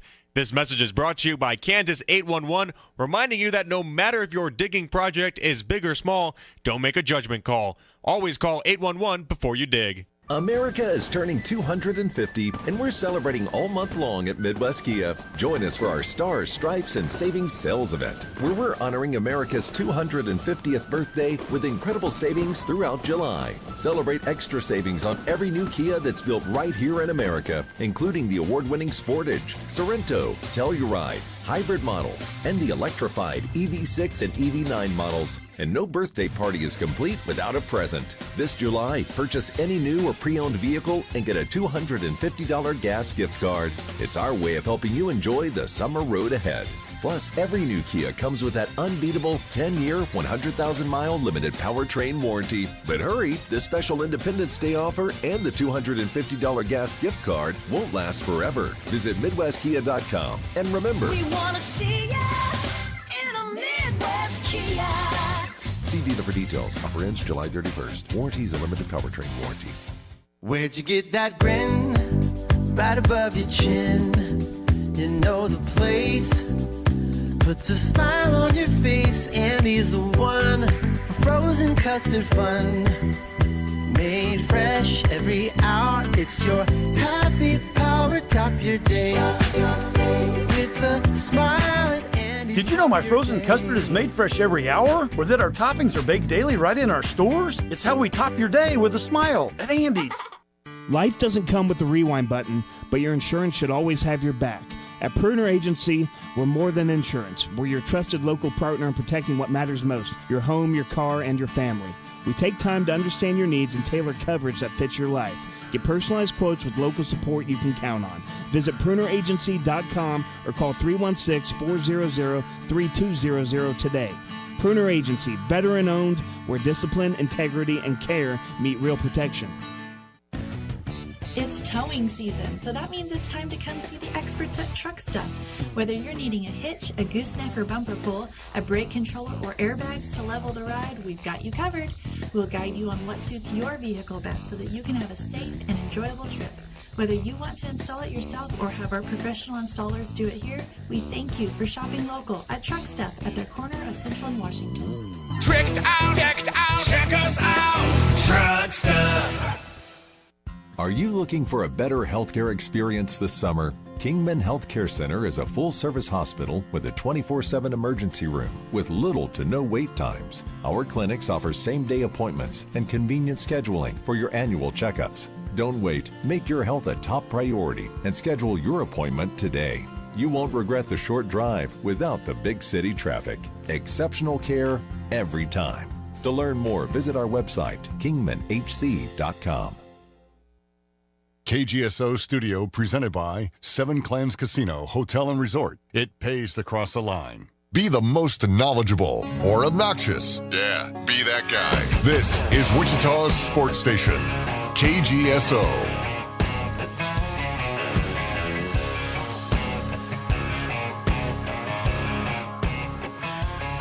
When it comes to taking care of your lawn, your flower beds, your outdoor patios, at your home, at your business, there's only one name you can trust. That's Meadowlark Landscape and Design. Good local company right here in the Wichita area. Got some of the top professionals in the landscape business. So come out to your home, to your business. They'll get you fixed up, whether it's a fertilization program, irrigation system, putting in a brand new patio, taking care of your flower beds, doing a little hardscaping with rock, building an outdoor kitchen, man. They do it all. Find them online, Meadowlark Landscape and Design, or give them a call, 316-880-0227. That's 316-880-0227. They are the official landscape company of Steckline Communications. Make sure you tell them you heard all about them right here on the Game Plan and KGSO. 522-1410, Maximum Outdoor Equipment Hotlines. Call the show and be a part of it. All right, I'm already seeing this cool little... So your parents up on Facebook. Hello, Wendy and Michael. Appreciate you guys tuning into the show. Hopefully you enjoy seeing your son. They say go Browns. So is it all Ohio for you, like the Browns, Ohio State, the whole thing? It is all Ohio when it comes to the colleges, and when it comes to professional sports, it's all Cleveland. Cleveland and Cincinnati do not get along. Okay. Yeah. So that's why you were so adamant that Joe Burrow does not deserve a top 5 pick. Oh, yeah. I told my Cincinnati friend to tune in, and I'm praying he was listening to that because I have a picture of him kissing a photo of Joe Burrow when we were out after we moved to Chicago. This is how much that Cincinnati fan base loves this guy. Yeah. Wow. After the Carson Palmer thing where he basically quit on them, and after Andy Dalton came and went, and Marvin Lewis and him lost 200 wild card games together. See, now I'm really ripping on them. Now I kind of feel bad. Don't. Week 2 of the college football season could be fun, and maybe you're going to have to come back here in the studio and sit right next to old Chuck Fairweather here because he's a big Texas Longhorns fan. Oh, Chuck, we were getting along so well. Well, I'm sorry. I can't help it that I like the I mean, best that's team in the one country. of his 15 college teams, just like professional, but No. it's fine. You need to stop. He's a Houston sports everything until college football. That he just picks and chooses? Yeah, and well, I mean, the Longhorns win more. Not as much as the Buckeyes do. I'm just saying. I'm not going to sit here and justify myself again to anybody. I asked him about the Houston Cougar football teams. I go, they play football? I didn't even know they played football. And therein lies why I'm a Longhorns football fan is the fact that for a lot of years, and tell me if I'm really wrong on this. For a lot of years before they joined the American Conference, Houston football was a non-factor in the CUSA. Like they were just another team with another college with a crap football team for a lot of years. They built the program in the American, got into the Big 12, and then until just recently, Houston football was nothing to really speak of. Okay? I'm a Houston sports fan. My dad lives there. I've lived there a couple different times. It's just something that I've always gravitated to, especially when it comes to professional sports. The Texans, the Astros, even what little I watch of the NBA, the Rockets, things like that. Sure. So, yeah, I mean, just kind of naturally, if the Houston Cougars are playing, they're part of Houston, I'll watch them and root for them. But I am a Longhorns football fan when it comes to college football. Until Houston wins the Big 12 this year, and then they'll come in here with this Houston Cougars football show.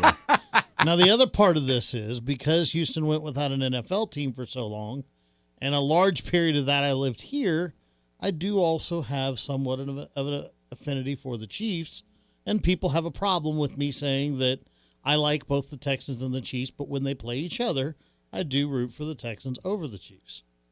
So and he does like the Tennessee Titans. We have it on tape, but it's because they're the old Houston Oilers, and so that's I'm why gonna knock you out.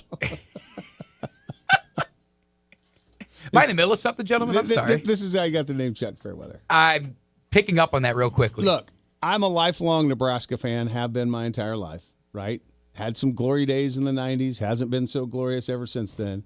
I still root for them, still buy their stuff, still watch every game, hoping that there will be that season. I didn't change my affiliation to somebody else. He looked right at him after you said that. He gets so mad at me. Doug also has a problem and thinks that I'm the bad guy when I say, like, you know, when the Astros or the Texans are going through down years, even though I still pay attention to them, I'm aware of what's going on. Like, I'm not going to spend my hard-earned money on a ticket and travel and go out of my way to watch a bad product on the field in person. Like, I'm just not going Andy, to how many my Browns money games doing have you that. been to in the last 10 years? Like, this might be a bad example. Exactly. If I'm sitting next to a Browns fan, all right? I'm just going to stop. Just listen. He was talking about, like, the Devils franchise, the Tennessee Titans sitting here being from Cleveland, Ohio. I'm like, oh, you poor thing. Yeah. Oh, Yeah. you sad sack of crap. I just feel so bad for you. The answer is, like, close to 10. We used to have season tickets. My dad was going to cancel them. Then we drafted Johnny Manziel, and younger Andy was like, come on, please, I want to watch Johnny. And then that season unfolded, and then he's like, yeah, I don't care anymore. We're not buying and paying money to this team anymore. See, I agree with your dad. Like, Yeah. He's a smart guy. Like, but do you it's still a lot of buy- money to spend on bad football. Do you still buy Browns stuff? Like, you have a new Browns hat or anything recently? the last thing, I think I have a new long sleeve shirt. I made sure to not get anybody's jersey number or anything on it. That's across the NFL. I mean, I think the only Browns jerseys that I've ever either got for me or have are, listen to this, Brady Quinn, Braylon Edwards, and then I waited until Baker Mayfield because I thought he was going to be our next guy. And, now I still have the jersey. I just have duct tape over it, and I say, just change the number. Just write the name of the current quarterback on there. We've had 41 starting quarterbacks since 1999 when we came back. Well, so and about that many head coaches, too. Yeah. Who's your starting quarterback this year? Probably in week 1, I'd imagine with the setbacks that Deshaun Watson has, it'll probably be Shadur Sanders. Really? I would imagine. Is that the right call? It's up to you. But it's the Cleveland Browns. I don't know if you have a right call. The wrong call is Dylan Gabriel. That's the only option that's wrong.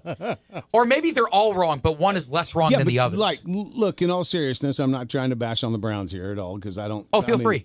But in all seriousness, Deshaun Watson ain't the right call. The guy hadn't played football in 2 years.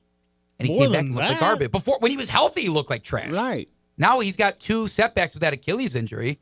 What are we going to see from him? Right. He's going to be a shell of the shell he already was of himself? I mean, all he's doing is cashing his paycheck. You guys need to do what Denver did and just ship him out, be done with it, let somebody else, absorb the hit, but be done with it. Who's going to want him? I mean, you're going to have to pay him anyway, so somebody will take him because you're paying him. I mean, it's the same thing that happened with Russell Wilson. Instead, Denver's like, all right, fine, we'll keep paying you, but you're getting the hell out of here.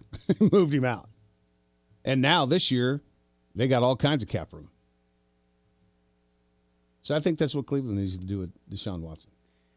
Yeah, there were some people in Cleveland that would have preferred the trade. They wanted to fire him not to a different team, but into the Sun directly. And I don't think that's a bad idea either. I mean, the Jets will take him. Shoot, the Jets will take me if I do one of these and say, I'll take $50. I'll sit under whoever your quarterback is this year. Geno Smith again? Yeah. That's the one team Browns fans can dunk on is the New York Jets. I thought the Raiders would maybe take him, but I don't know. God rest his soul. I love him to death. You know who would have gotten along well here with Andy Stats? Old Styles. Oh, yeah. Yeah, he would have. He was another Browns fan. Ryan says GBR, yes, sir. Okay, let me give you one of these, Ryan, for that. Yes, sir. And then Mom and Dad bash away. Nobody is as dumb as Haslam to take Watson. Yeah. Well, listen. Thank you, Cleveland. Apparently John Elway was when they took Russell Wilson. So kind of right there in the same boat. We're wrapping up hour 2 here on the show. 522-1410. Come on. Don't need it to be a slow phone day. Call the show. Call the game plan now on the Maximum Outdoor Equipment phone lines at 522-1410. The game plan. KGSO. The road to the football season starts at Big 12 Media Days, July 7th and 8th. Join KGSO live from the Star in Texas for coach and player interviews as the excitement builds for what promises to be a thrilling season for both KU and K-State. Get extensive coverage on Wichita's #1 sports talk, KGSO, during the game plan and press box, bringing you the latest news and insights straight from Big 12 Media Days. Coverage is proudly sponsored by Moneytown Pawn, Jewelry Savers, BNC Barbecue, and Mr. B's Donuts.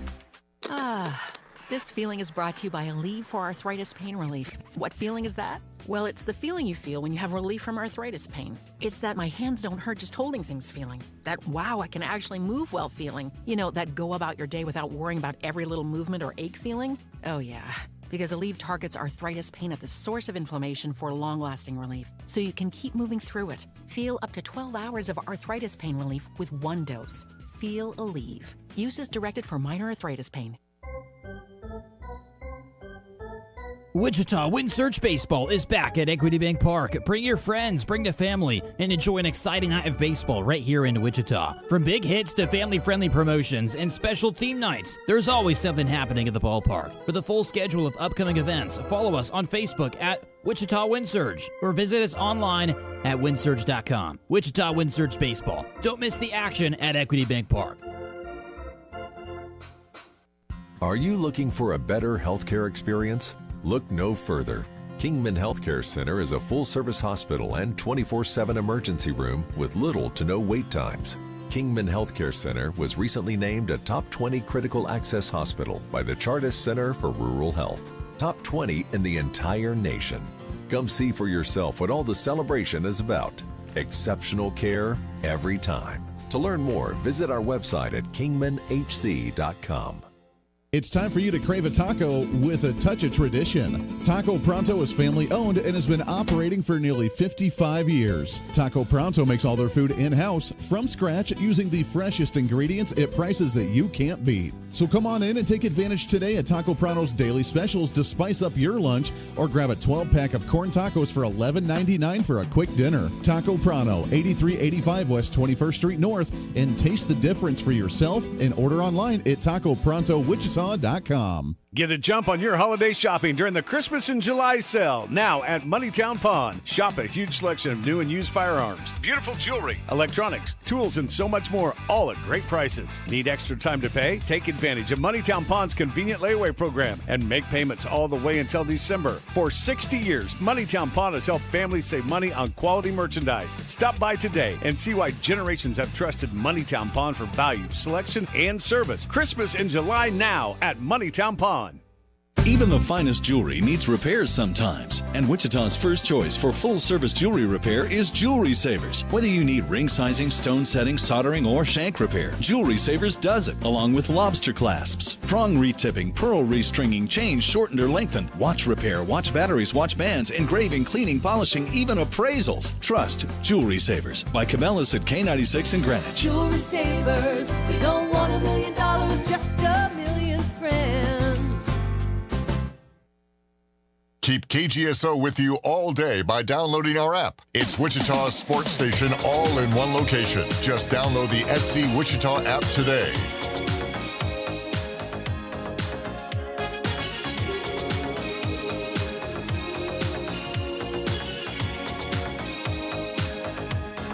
All right, can we do this? Let's do this real quick. 522-1410, first caller. We're going to rickroll each other here today. In honor of Andy being in our studio, and Andy's Frozen Custard, celebrating 40 years with 4 locations, a brand new one down at Derby. It's time to give away 4 concretes from Andy's Frozen Custard. So first caller, 522-1410. We'll give you your 4 concretes. Go by there, get whatever flavor you want. I prefer the peanut butter cup, but it could be anything you want to. They got fruits. They got all kinds of things that you can get in them. So right now, 522-1410. You want 4 free concretes from Andy's Frozen Custard. Now is your time to get in and call the show.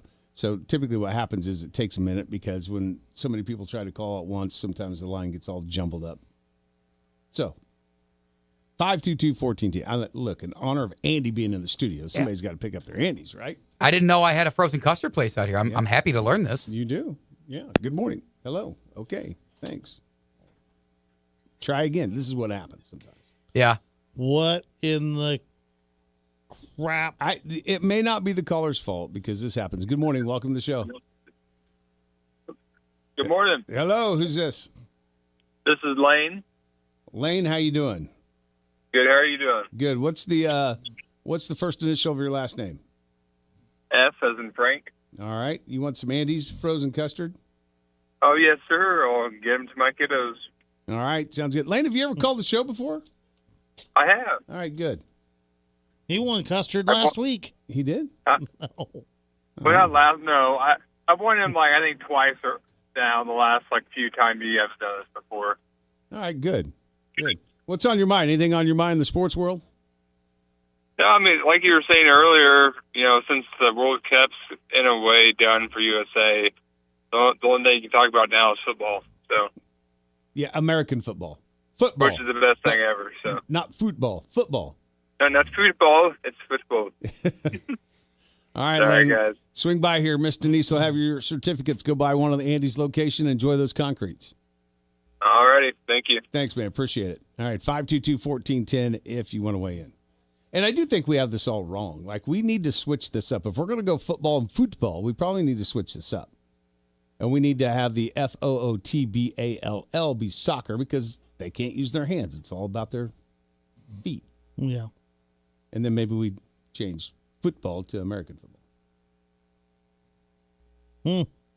Sounds good to me, I guess. I don't know. I don't care. We just keep on calling it soccer.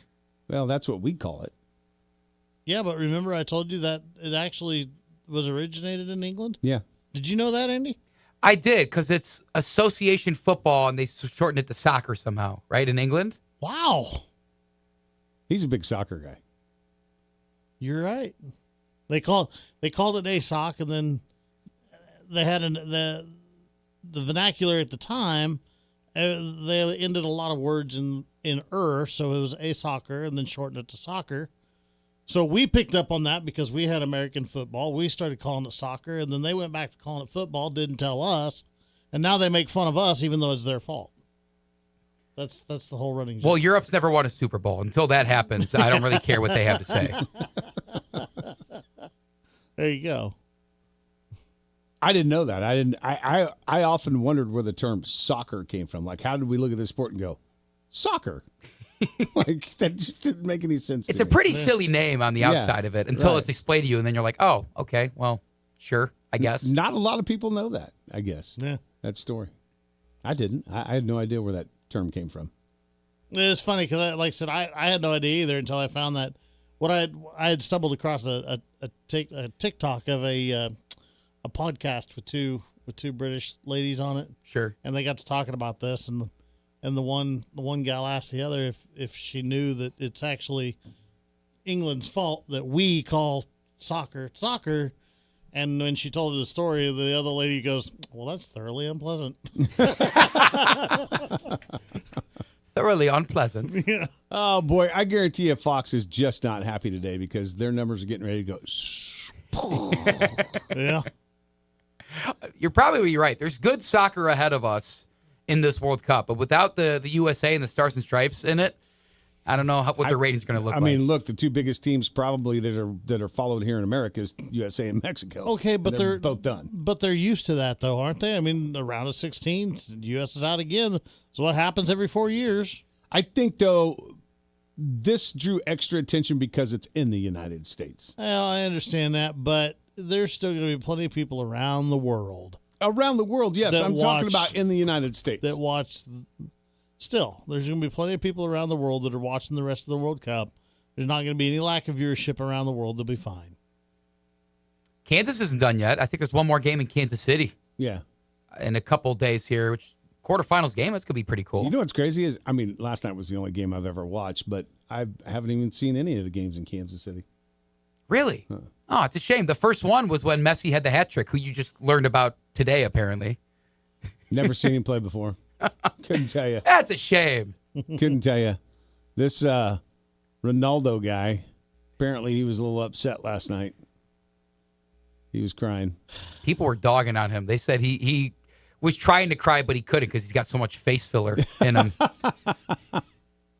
That's actually funny. He's a 41-year-old. You look at him. That's no 41-year-old I know, but he's Ronaldo. I don't know. Yeah. See, I've got this just thought process of this crying because you lose stuff. Should have played better. Then you wouldn't be crying. Then you'd be happy. Well, just because sometimes the team that you're surrounded by just isn't good enough. I get it. So then you should be mad at your teammates for not being good enough. Yeah, I guess so. I don't really have a good rebuttal to that. You got me there. I'd sit around and cry about it all you want to. It ain't going to change the outcome. Still lost. Well, you act like they're doing it on purpose, though. It's just like a reaction to all the work they've put in and they came up short. But then you could say... Should have played better. Should have played better, should have put in more work. Right. Yeah. There's always an answer to why are you crying, I guess. That's the way I always looked at it every time I was on a team that lost. Damn, we should have played better. We wouldn't have lost.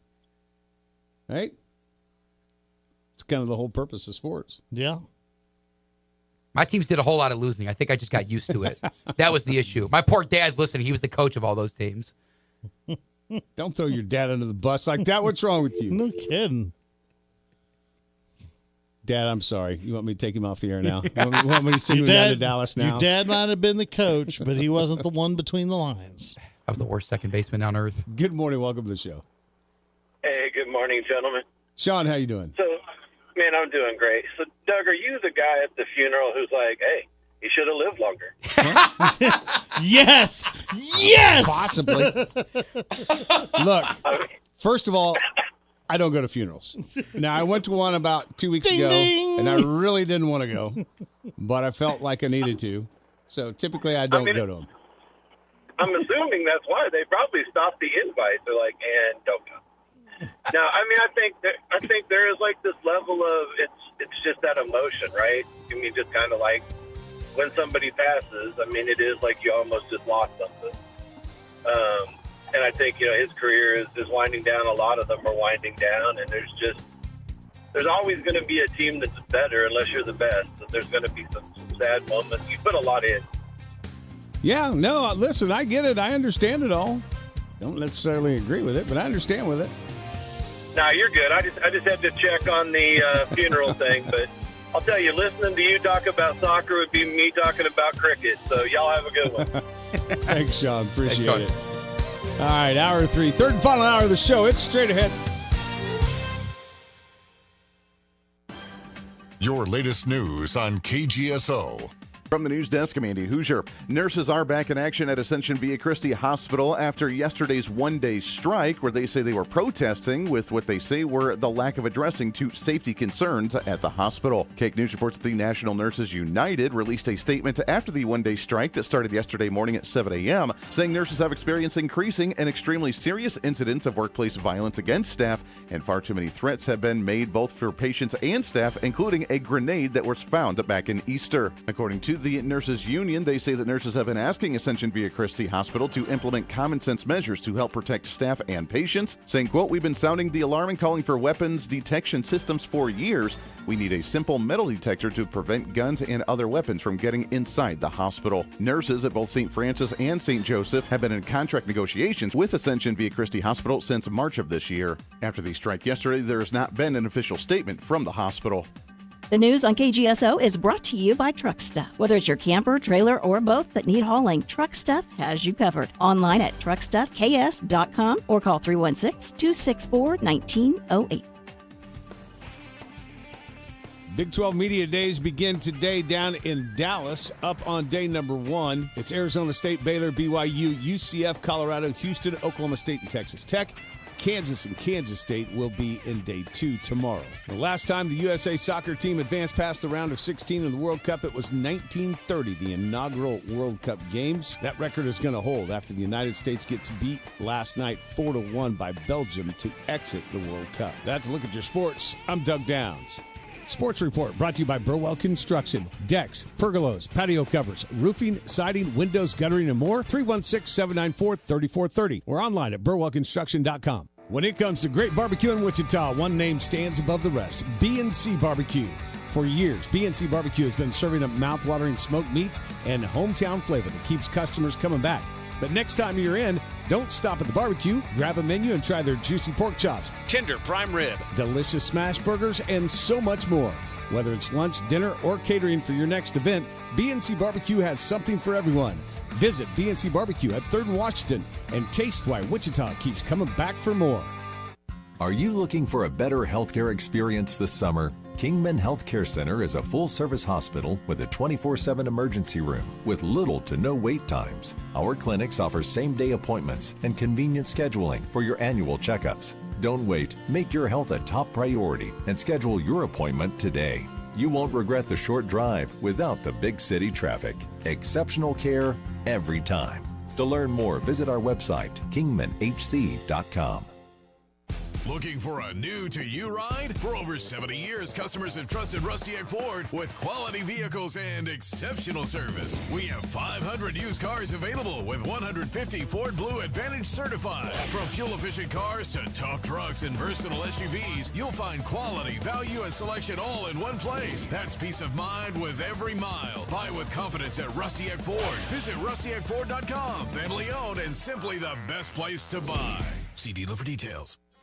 Want to make a difference in your community? Volunteer with your local fire department. Operational and non-operational opportunities are available, and training is provided. Learn new skills, meet new people, and make an impact. Visit makemeafirefighter.org. This is Wichita's sports station, K230PY, 93.9 FM, 1410 AM, and 99.7 HD3. KGSO, Belle Plaine, Wichita.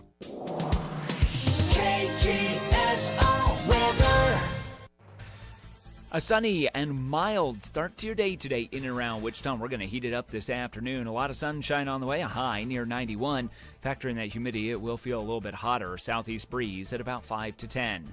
Tonight, we're starry. Lows dropping to 70 degrees by morning. For your day on Wednesday, lots of sunshine still on the menu, a high near 95. It's Wednesday night. We see a chance of a shower or thunderstorm. In the Cake First Alert Weather Center, I'm meteorologist Frank Waugh. At 8 o'clock, it's currently 88 degrees. Broadcasting live from the KGSO studios in West Wichita. This is The Game Plan on Wichita's sports station, KGSO.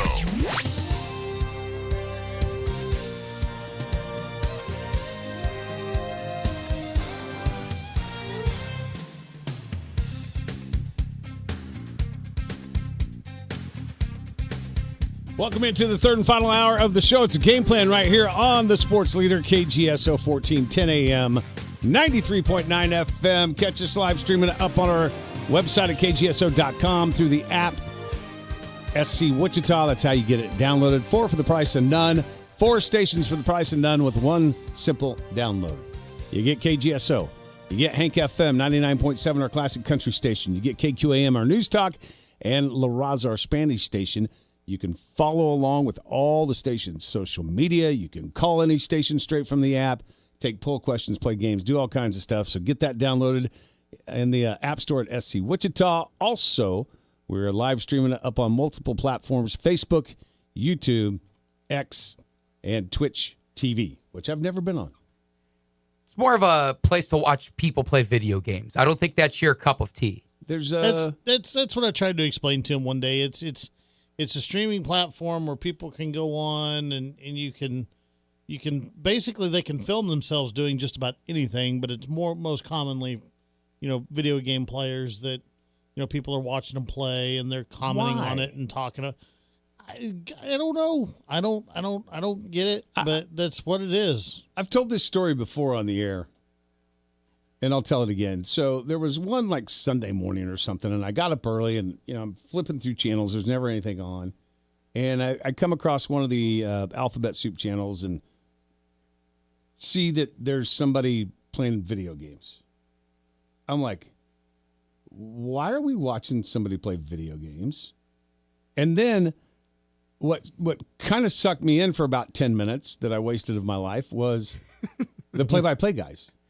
Because these dudes were more excited than a guy calling a soccer, a hockey, or a football game. Like, this dude was all in it. He's peeking around the corner. Don't go there. If you go there, you might get attacked. There's somebody waiting on the other side. Oh, he's making his move. He's around in the corner. This is not going to be good, folks. This is not going to be. I'm like, what in the hell is this? Like, I had no idea what that I was a pretty watching. good impression for someone that doesn't watch it. I'm amazed. Yeah. I was just like, what am I doing? And so then I come in here and I tell this story on the air, and like everybody starts calling me going, oh, dude, esports is huge. You're giving away scholarships and stuff. I had no idea. Yeah. I'm like, are you kidding me? I mean, I remember taking a roll of quarters down to the arcade to play some Galaga. That was about it. There's no Galaga scholarships, unfortunately. It's not. You spent money to go play video games. Now, see, kids are smart. They've figured out a way to make money doing it. Apparently, because they find themselves on TV on a Sunday morning. I mean, if I could say real quick, my friend Kyle from back home in Cleveland is one of the larger streamers of the Madden series, the Madden football games. He got invited to Chicago for like the cover release of this next cover of Madden 27. Really? Yeah, he's like doing well with it. His full-time career is playing, streaming, talking about the Madden video game. Oh, again, anybody that's into it, good for you. Like I'm not making fun of anybody here by telling you that. I was just like amazed that one, this was on TV, and then how much I learned about it since then. Somebody told me once that it's the wide world of sports that we know. Somehow there's a whole other world out there attached to it, and that's the whole esports world. Because even stuff I don't know about, I feel for Doug. Because if I don't know stuff, how the heck is he supposed to know? No, Right, you yeah. ain't kidding. It's crazy. It was crazy. Todd says, by the way, no matter how much practice and effort every NBA team put in, they still would not have beat MJ. He was just too possessed to lose. Is that Todd Kesserich? Yes. Is that your buddy too? That is my dad's buddy. They grew up together in Bedford, Ohio. We got of the show There you go. Look, hey, the show is in Texas, Louisiana, now Ohio, Arkansas. We got people calling in from everywhere. Man. We love it. We're a happening place. 522-1410. You can be part of it. Call in. You ready for another list, gentlemen? 316 area code, by the way, for those that are out of town. Sorry. Close to Cleveland. Cleveland's 216. Well, there you go. But don't call 216 522-1410. Yeah, 316. 316. Yeah, we are in the 316. Represent. What list? Oh, here you go. Here's my next list. I'm scared. Ranking 2026 NFL rosters. Best projected starting lineups. I feel like we might need some music for this one. Right? Don't we? Serenade us, Doug. Oh! Okay. Ask, you shall receive. Are we on what website are we on this time? Alphabet Soup.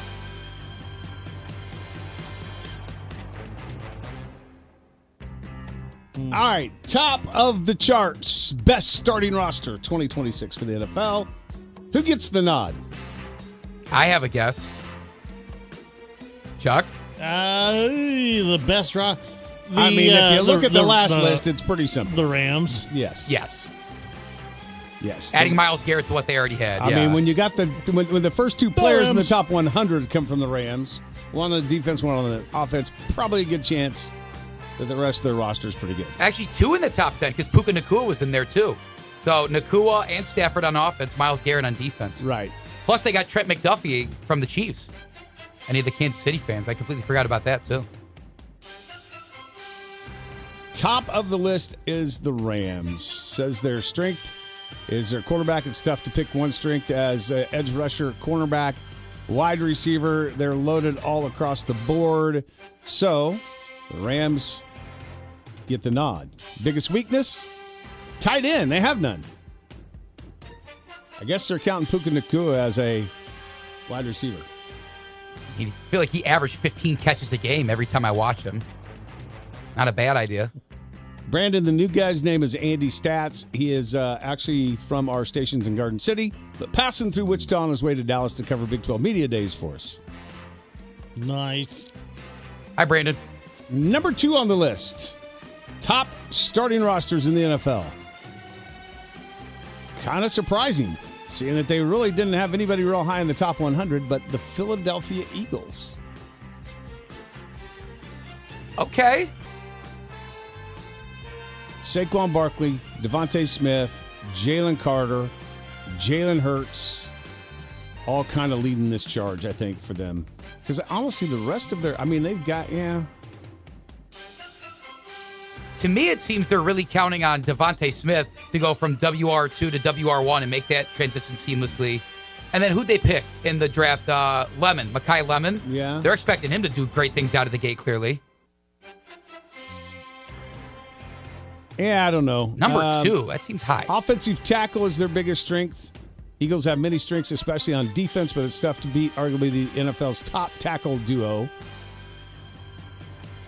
Weakness is in their defensive backfield. Number 3 on the list. A lot of people are buying back into a run-it-back hype. I am not on that train, especially when you lose your offensive coordinator and your lead running back. But the Seattle Seahawks remain Top 5 at number 3. Yeah, they believe they still have a good quarterback with Charbonnet, though. Charbonnet will be okay if he can stay healthy. I mean, I think JSN obviously gives this roster a huge boost. I'm telling you, I feel like Seattle will go down the same path as the Detroit Lions. And losing Kubiak is going to be a huge deal for them. At least they won something first before everybody skipped town. I think him and Sam Darnold were on the same page. And I know they still got a really good young coaching staff, but still, I don't know. I'm not buying into the Seattle hype as them repeating. Yeah, 3's a bit high. I would agree there. This may surprise some people here because a lot of people don't think that their roster is very damn good. I've said all along, I think it's better than you're giving them credit for. But the Buffalo Bills get the 4 spot as a starting roster. Now, how much does Josh Allen put them over that edge and get them into the top 5? Probably more than maybe any other quarterback in the league. I think it's arguable that they're not a top 10 team without Josh Allen. Probably. But James Cook had a good year. Yes. Shakir came on as kind of showing as a true number 1. DJ Moore, you need more out of Coleman. Dalton Kincaid showed some good stuff last year at the tight end spot. Got a pretty good offensive line. Forgot about DJ Moore. That's going to be big for them. Yeah. That's another big thing. And maybe Josh Allen somehow takes another leap up with another guy to throw to that's established pass catcher. So I've said all along, I think Buffalo's roster is better than what people probably give them credit for. There's not like a big-time superstar that jumps off the list other than Josh Allen. But number 5, Baltimore Ravens. Yeah. See, now I would go the opposite way with them. Lamar can't stay healthy. Derrick Henry's aging. Zay Flowers didn't have a great year at all. Who else? Mark Andrews, getting old. I mean, who else is on this list? This is what we've seen with the Ravens the past couple of years. They're favored to not only win the AFC North, but win the AFC outright, and they either don't come close or make the playoffs and then are immediately sent out of it. On paper, they have a good roster. In practice, I think we've yet to see it other than the production of Derrick Henry whenever he's on the field and Lamar Jackson, again, whenever he's healthy. They're going to have a good defensive backfield with Hamilton and Starks. Yeah, but I think interior offensive line is not that great.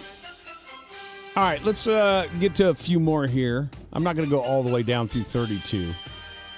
But I do think some of these are interesting. We'll finish out the top 10 and then look at some teams that possibly fell outside of the top 10 that maybe we think have a spot. Detroit Lions at 6 again. All Detroit lost last year was their coordinators. Goff, Gibbs, Amon-Ra St. Brown, Laporta, Sewell, one of the best left tackles in the game. DJ Reed, like they've got dudes.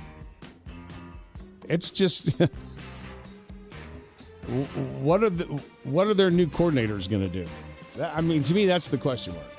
Again, we said David Montgomery was the only big departure. Defensively, I think they just return all their starters. Pretty much. Yeah, Aiden Hutchinson, of course. Detroit's better than what their record turned out to be last year. Like, I agree with Doug. Campbell lost faith in his coordinators, and that ended up taking their year.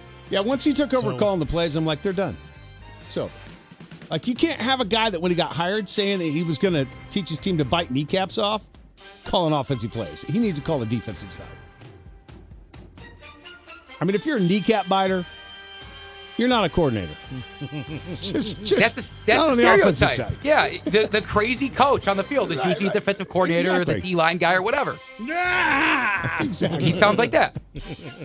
7, the New England Patriots, as the projected best roster as far as starters are concerned. Yeah, how about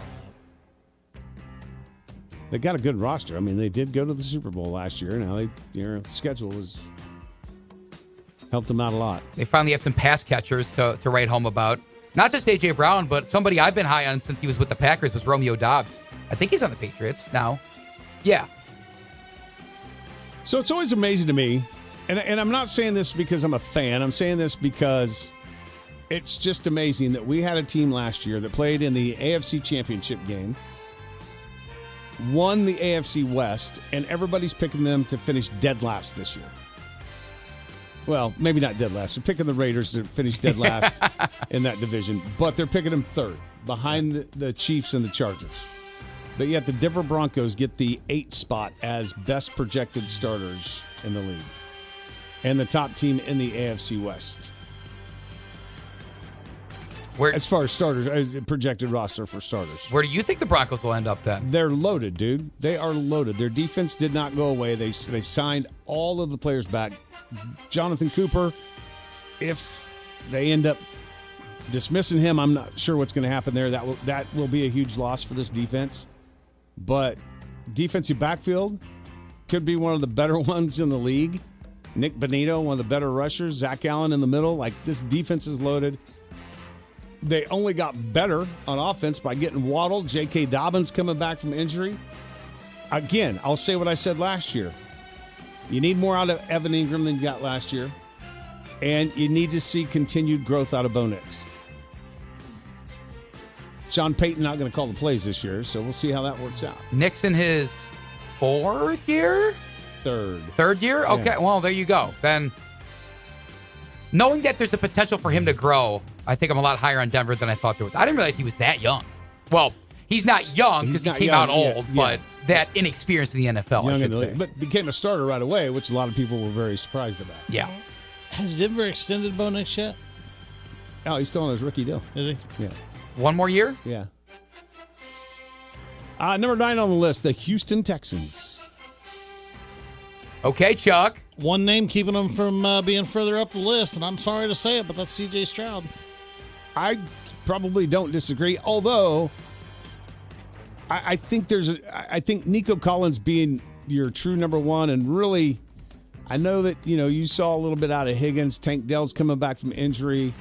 Schultz is getting a little older. Like, I think they have a little bit of challenges on offensive personnel. No, this wide receiver group I think is better than you think. Like I said, Higgins, he's gonna have he's my sneaky pick to have 1,000-yard receiving year this year, even with Nico Collins on that team. Tank Dell, if he can run half as well as what he did, he's still going to be a deep threat. Cade Stover is actually getting better. I think Cade Stover could take over on this team as the number one tight end option, even though Dalton Schultz is kind of a security blanket. The offensive line, supposedly this is an improved line. We'll have to wait to see what play on the field actually says. That's going to be an X factor for them.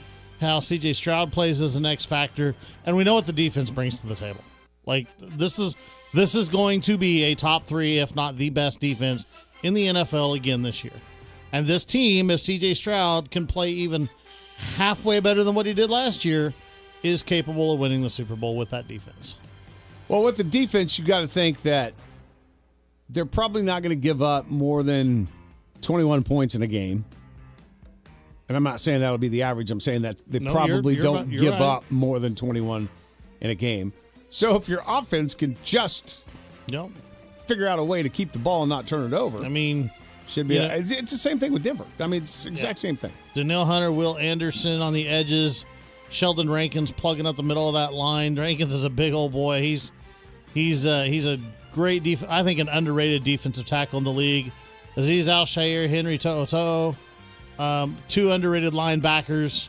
And then Derek Stingley and Kamari Lassiter both made the top 100 list. Those dudes are ball hawks. So I mean, this is a defense that can win a championship if the offense can just figure out a way to be good enough not to screw it up. Just going down the names of the defenses I see them in front of me. I mean, it speaks for itself. It's unbelievable. I think that they've got a great defense. There's 2 things that concern me about Houston ever being a championship team: C.J. Stroud, and I'll be honest with you, DeMarco, their head coach. Interesting. Yeah. Okay. I see. D'Amico doesn't worry me because he lets his offensive coordinator do his thing with the offense. But that's kind of part of the problem is defensive head coaches sometimes have a tough time. in this league. Because they want too much control.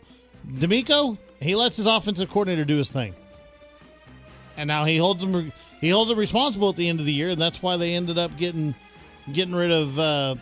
Are you going to out-scheme Andy Reid? Doubt it. Huh? Or Harbaugh, or Sean Payton. With that defense, but that's just it. With that defense, I don't think you have to out-scheme anybody. That defense doesn't do anything special. This is not a scheme defense. They come at you relentlessly, straight up, all game long. That's what they do. All right. They don't scheme against Enough you. They about just come at you. the whatever they are, Texans. I'm just telling you. You asked a question. Number 10. You asked a question, and I answered the question. I didn't know that we were going to spend 15 minutes of this segment talking about the Texans. Number 10, the Green Bay Packers. I see. My goal is to get him to have that look. I didn't yell at you when you were talking about the Broncos. I didn't spend 15 minutes on them. We didn't spend 15 minutes on them. Number 10, the Green Bay Packers at the 10th spot. This might surprise a few people. I kind of agree with Andy on the Packers. The Packers are going to packer. They're going to give you somewhere in the neighborhood of 9 to 13 wins. They might be in the playoffs. They might not. They're going to be right there. You never know. Jordan Love's going to have 4 weeks where he looks like an NFL MVP, and then he's going to have 6 weeks where he doesn't. That's kind of what they're going to do. They're returning the majority of the team that was, if they didn't pee down their pants in that wild card game against Chicago, they had a chance of making something through the NFC. I know they had that final wild card spot, and they finished out the regular season kind of poor. But, again, on paper, this is solely on paper rankings, right? The number 10 spot does make sense. Well, one thing they got to do is just learn to stay healthy. I don't know what the hell they're doing in Green Bay, but you got to keep your guys healthy. Yeah. All right, let's look at a couple of other spots here, and then we're going to move on. Kansas City gets the 12 spot projected starting rosters. And honestly, I think a lot of that comes from the simple fact that a lot of people believe that they don't have a true number one wideout. I mean, I don't think it has anything to do with Mahomes' injury. I don't think it has anything to do with really probably the guys that, like McDuffie and those guys leaving. I think it has everything to do with can you trust Rashee Rice? Xavier Worthy still has places to grow. Your tight end, Travis Kelce, I don't think he's going to be an every down player. So I think it truly comes, I think they're outside the top 10 because of their wide receiver room. And your number one, you mentioned the concern about number one receiver. Rashee Rice, who's supposed to be the number one, clearly they have a lot of confidence in him. They didn't take any wide receivers high up in the draft. He spent 30 days in jail this offseason for violating his probation. Yeah. So if that's the guy that's supposed to be kind of turning the Chiefs around and getting them back after a 6-win year, well, how great of a look is that? You got question marks at both of your tackle spots. I mean, I think both have a chance to be good, but we don't know. The interior line is one of the best in the league, but Jalen Moore at your right tackle spot, that might cause problems for Mahomes, who's not going to be nearly as mobile because he just tore up his knee. Right, yeah. Well, look, I'm not going to count Mahomes out as not being nearly as anything because the guy Mahomes. he's Superman when it comes to stuff like that. Yeah. Uh-oh. What did I do here? Uh-oh. The Chargers get the nod at 13, which is kind of crazy because a lot of people are saying that the Chargers will win the AFC West. The Cowboys are 14. Bengals are 15 on this list. Sean, your Jaguars are 16th, so they're right mid-pack for the best starting roster. How about the Chicago Bears down at 17? That kind of surprises me, man, because you look, especially offensively, this is a really good roster. What do they have as the weakness there? What's the reasoning? I would have thought they were a top 12, maybe even top 10 roster. Defensive line. Yeah. Didn't do much upgrading on the front line. They ranked 31st last year in pass rushing. Had a good draft, but those guys are young, and I know the time is now in Chicago after they finally got a taste of the postseason again. I'm just thumbing through. Here's another one that's a little surprising because I thought they did a lot to upgrade, and that's the New York Giants at 23. I thought the Giants did a lot in both the offseason in free agency, and they had a great draft. Kind of crazy. Man, I love Cam Scattaboo. If that dude's even half as good as what he was and a quarter bit of crazy, he's still good. Scattaboo. That's right. Oh, boy. I love the way he plays football. Oh, boy, Andy. What? Tell me they're not Andy. 32. They're 31. They're 31. Really? They're not last. So you're saying there's Off-season a chance. champs. Let's go. Off-season. Super Bowl, Super Browns. But they're behind the Cardinals, the Titans, the Raiders, the Jets. Look at who's on the roster, and you tell me where you see an NFL team. I see Pop Warner football. You Browns fans. I listen. At least the guy is honest. Top draft pick again next year. So there you go. Oh, we hang banners all the time for off-season champs. We have like 15 at my house. It's awesome. Good quarterback class coming out next year. Like we need another one. Booey. Well, you just get rid of the 3 that you have and go get a good one. Oh, they don't know what a good one is. Apparently. I'm sorry. I'm just telling the truth here, guy. Like, I'm sorry. The 42nd quarterback may just be the franchise. Who knows? Thank God for LeBron James.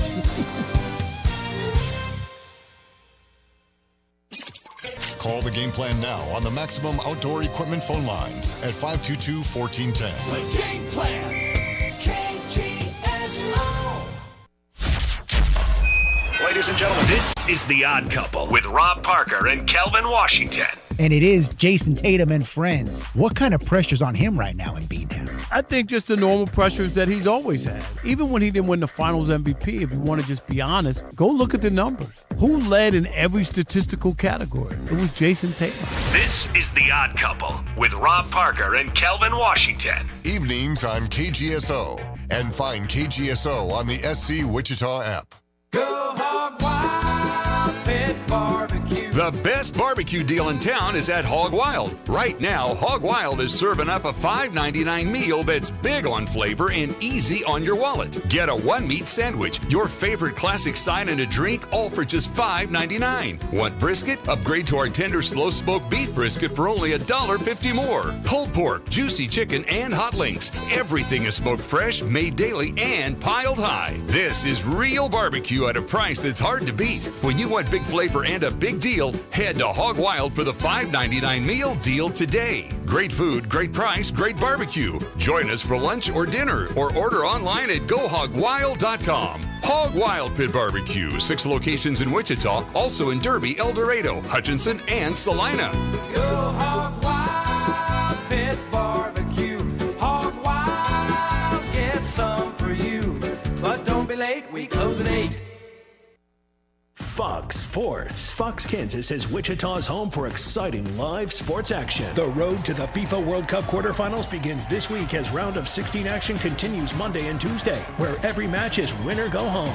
Then the FIFA World Cup quarterfinals excitement starts on Thursday, continues Friday, and builds to Saturday for 3 days of must-see soccer. And on Sunday, catch the pickleball mid-season tournament finals from Grand Rapids at 2. Fox Sports. Fox Kansas. Channel 24. Cox Cable Channel 4. Are you in need of a new dentist? Check out 316 Dental at 13th and West Street. 316 Dental is now offering same-day services with the addition of a second dentist. That's right, same day. The hardworking team includes 4 hygienists and stays open late to fit your schedule. 316 Dental accepts most major insurance companies. Ask them about their new patient special that includes a comprehensive exam and x-rays. They also offer implants and Invisalign. Care that soars above and beyond the 316 Dental. For over 55 years and 2 generations, the Southwestern Remodeling Professionals have been providing homeowners in the Wichita area with a truly unique luxury remodeling experience. From the initial consultation through project design and production, our team provides concierge-style service with a true focus on the best quality products and professional installation. Are you ready to experience something truly different? Give us a call today at 263-1239 or visit southwesternremodeling.com.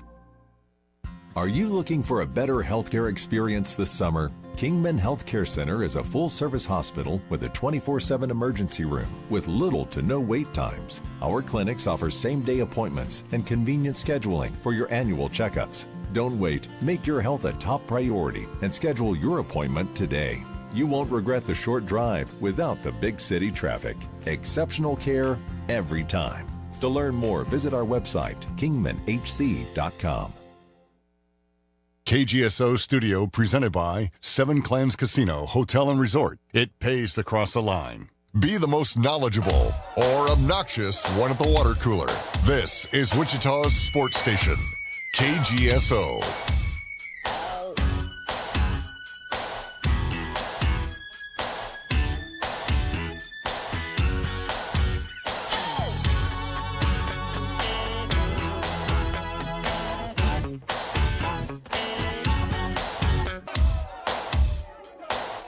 Hey, big event coming to Charles Koch Arena later on this month, July 20th through the 23rd. TBT basketball tournament returns back to Charles Koch Arena, and your official home for the Aftershocks right here on KGSO. We'll broadcast every game.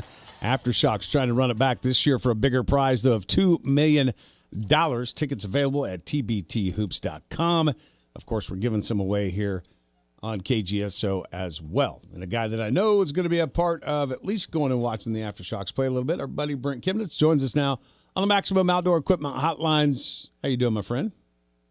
Well, I'm good. Good. And yes, that's a nice little jolt in the middle of the summer. Won it last year, which was exciting. It was funny because what did we win? 5, maybe 6 games. In the first game, there were like 1,600 there. Yeah. And I think it was Marcus McDuffie. He was like, "Where's everybody at? Let's go." This isn't what I remember. And then by game 6, the championship, it was like 9,000 plus. Yeah. And the place was going crazy. So what's the message here? Win. I went over to and delivered some stuff to Gene and Jenna Stevenson yesterday. And, of course, Gene has no filter, not becoming more like Gene every day. So we're talking about, I don't even think it was Wichita State. I think it was just, getting people out to watch games. And obviously there was a Wichita State tie-in. Gene's like, win. I go, exactly. No question. It's amazing. It's amazing when you win how people get excited. But you know what? It would be interesting to see. And because this has been a trend, especially in college basketball around the country, not just, you've got your places like obviously Allen Fieldhouse and the Dean Dome and places like that are always going to sell out. But we've seen around college basketball that attendance has been down at these arenas, even for teams that do win. And I think a lot of it has to do with just the easy access now to every game. Well, and we've talked about it both, on the air, and we've talked meetings, I've talked boosters. And, during COVID, a lot of people got used to being at home and liked it, especially with an elderly fan base. But we still push hard about get out there. There's nothing like being in the arena. And as a whole, people agree. And if you do win and there's excitement and you're playing for a championship and an NCAA tournament is, on the brink and okay, we're playing for seeding if you're comfortably in, like we were for a lot of years. There's big-time excitement that people want to be a piece of, be a part of. So still getting out there, nothing like it. You saw us finish on a upbeat last year, winning 2 games in the NIT. We're getting our key people back. Kind of getting off track here a little bit because I know we're talking TBT. But to kind of, encapsulate everything, the excitement of Shocker basketball, whether it's TBT or, our normal team, man, you can't beat it. Now, here's something I want to happen, and it doesn't need to be today, but I was thinking about this. Even though I'm retired, I'm still going to be promoting and I'm going to be an ambassador for Wichita State. So sometime in the next 2 or 3 segments, you need to tee me up and say, hey, Brent, why do we need to buy season basketball tickets? And I will go on like a little 30-second skit that your pros over there can tape. Send it to me, and I'll shoot that out on Twitter, and we'll get some distance out of that. Is that fair? Look, hang on here. Give me a half second. All right, here we go. Hey, Brent, why do we need to buy season tickets to Shocker basketball? Well, it's a social event in Wichita. It's a boon to the economy. When you get out to Charles Koch Arena, you're going to see great basketball. You're going to see excitement. You're going to see the tradition. You're going to see a team that's fun to watch, and it's critical for the community, the economy of the city. It's critical for the athletic department, for the university, and it's something that everybody needs to embrace. You need to get out of Charles Koch Arena. You need to support, and it's something that just needs to be second nature, something you do, you support. We all want to win. We get that, and we will win. But the bottom line is it's critical for the city of Wichita and the economy. And I would just add to that, in this day and age where retention seems to be one of the biggest buzzwords that coaches use, retaining players, they come back year after year, it's critical for that, because if the players feel the love, they will stay. All you got to do is look at Kenyon Giles. He talked over and over again about transferring in and getting a taste of Charles Koch Arena, Wichita State basketball, the city, the people in Wichita, and he absolutely loved it. If he would have had another year, there's no chance he jumps in the portal to see what's out there. He would have wanted to be a part, and he sung the praises of Wichita State over and over again. And people that don't normally get that environment, they come to Wichita and they embrace that and they see that and they feel that. So as an arena that's been ranked as a top 10 arena for atmosphere over the years, we need to embrace that and we need to protect that. Yeah, I would absolutely agree with you. And I think that Wichita State is one of the places that's capable of doing that, especially as the team continues to play well. You talk about overall college basketball attendance, though, it has been steadily trending downward over the last decade. Division I men's averages right now down from about 4,700 to about 4,300 in recent seasons. So, nights where Wichita State still has, 5,000 or 6,000 or more still proves that Wichita State can be at the upper echelon of college athletics as far as basketball attendance. But, we definitely would like to see Charles Koch Arena full, no doubt. Yeah, and you make a good point. We're above average, even maybe on a down year, but there's no way that we want to embrace average, okay? If we're getting 7,000 or 8,000, that's maybe trending up, and that's maybe better than it's been, but we need 10,000 plus. If we're going to have a successful athletic department where we can fund all the sports, and we need a boon to the economy, we need the big companies that they can sell. Hey, in the winter, we have men's basketball, Wichita State, where it's an electric environment. We got to have 10,000 plus. And I don't do well with the people, we haven't been as good. Well, this, that. I can stay home and watch it at home. Save that. Do you want to protect the economy of Wichita? Do you want to protect the lifeblood of the athletic department of Wichita State? Support the program. Can I ask you a baseball question real quick here before we have? Hey, do you have three good sound bites there or no? Yeah, we got good stuff for you. Okay, that's three good. Bruce Hurdley used to teach me. We might have missed the third one because I stopped the recording. But he said, hey, I got to come over. I need a 15-second sound bite. So I'd give him like a little 15-second sound bite. He said, all right, I was in a hurry. That's why I grabbed you. Now, I realize, you got to get 15 to 30. You don't want to go on a 3-minute rant or people aren't locked in. Right. So if your pros over there can kind of tighten those up for me and send it to me, I'm going to go. Even though I'm retired, I'm going to go on a little mission on X. Is that fair? Look, my guy Andy Stats is here from our stations out in Garden City because he's on his way down to Dallas to cover the Big 12 Media Days. So since you mentioned pros, young 26-year-old here, we'll have him take care of it before he leaves for Dallas. Nice. And send it to me, right? Yeah, we'll get it to you. I can do that, too. They did teach me email. Don't be saying email and lockbox or whatever you guys call that. I don't want that stuff. I want a text. Yeah, we got to send it by text. I can do that as well. You did inform me how to do that. Yes. Right. We got to text him. Okay. All right. Send a little text with the verbiage, the audio, and we're good. So, quick little baseball question or observation here, if you will.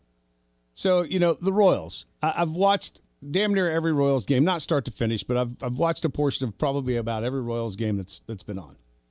And they've been a very frustrating team because they were expected to win, at least 80-plus games this year. Not going to get there. But yesterday, the Phillies are 50-41. They're not a terrible baseball team. Royals 37-54. Royals have struggled all year long hitting the baseball, all year. Yesterday, 22 hits, 4 home runs. They win 15-1. How does that just magically happen in a game? It's called baseball. It's just crazy. It's why you play so many games, and that's why you better come ready every day. As coaches, me and Gene, we wanted to win every game. We wanted to go undefeated. And everybody, it's we better be 56-0 going into the postseason because we were locked in, and we want everybody to feed off us. But it's just, even our best team, Phil's senior year, we were 73-14, which is insane. My senior year at Phillips University, we were ranked number 1 most of the year in NAIA. We had a 29-game winning streak, beat a lot of Division I's, most Division I's we played. And we're 47-7, but you still lose some games, and that's a perfect example. And they're at that level, you're a major league player. You're still really good. That's why I get upset when I don't get upset, but it tweaks me a little bit when people start throwing major league players under the bus. Hey, it's a major league player. The worst player in the major leagues is really, really good. He's a major league player. Get that through your head, okay? So, yes, they make mistakes, and some days they don't look like major league players, but as a whole, they're off the chart, okay? But, yeah, that's a perfect example. The Royals, everything went their way. The Phillies, obviously not. And I do pay attention to the Royals more than anybody else. But I've said this on the show, and I've said this to many people. Man, I don't really lock in till October. I did back in the day, and I pay attention to Bohm, and of course Tommy Hotovy's pitching coach for the Cubs. So back in the day, we'd have 7, 8, 9, 10 guys on major league rosters. So it's easy to follow and easy to have your teams. But I really lock in come October. I mean, this is a team that couldn't hit a slow pitch softball pitcher just 2 days ago, and all of a sudden, well, I don't think anybody could. All of a sudden, they're lighting Sanchez up, who's 10-4, a 2.62 ERA, 137 Ks. They light him up for 12 hits in 3 innings. I know. And you look at it and you go, okay, where's this every day? Right. I know. It's crazy. It's part of just adding to fan frustration, I guess. I don't know. Because you're like, no question. This is the team we should have had all season long. Where have they been? That's baseball. I guess. Yes. All right. It's called baseball. We'll get the sound bites out to you. Drives you crazy, but it's just how it is. Yeah, if you could shoot me those sound bites, then I'll do something with it. All right. Sounds good, buddy. Appreciate you, man. Have a good week. All right, guys. All right. Have a good one. We'll see you. It's crazy. 22 hits, 15 runs, 4 home runs. They went like a week and a half without scoring more than 2 runs in a game, and then they randomly erupt for 15. They went a month without having 22 hits. Well, they score their allotment for the next 2 weeks. This portion of the game plan brought to you by Southwestern Remodeling, Wichita's full-line remodeler since 1970. See our project galleries at southwesternremodeling.com. The game plan. KGSO. This is Stu Gatz and Company live. The audience wants this. You're listening to Stu Gatz and Company live. Izzy, I am so confused. The United States appears to finally be good at soccer, and I have no idea what the Celtics were thinking by trading Jaylen Brown to a team they just lost to and making the Sixers a better team than the Boston Celtics. So confused. Stu Gatz and Company live. Weekdays at 2 p.m. on KGSO and on the SC Wichita app. It's towing season, so that means it's time to come see the experts at Truck Stuff. Whether you're needing a hitch, a gooseneck or bumper pull, a brake controller, or airbags to level the ride, we've got you covered. We'll guide you on what suits your vehicle best so that you can have a safe and enjoyable trip. Whether you want to install it yourself or have our professional installers do it here, we thank you for shopping local at Truck Stuff at the corner of Central and Washington. Tricked out, decked out, check us out. Truck Stuff.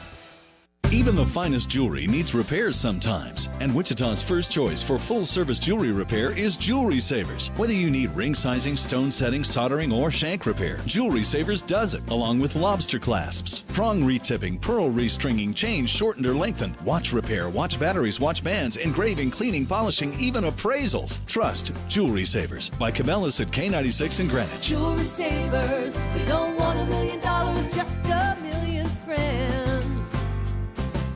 If you're like me and have to wake up early to go to work, there's no better stop than Mr. B's Daylight Donuts in downtown Goddard.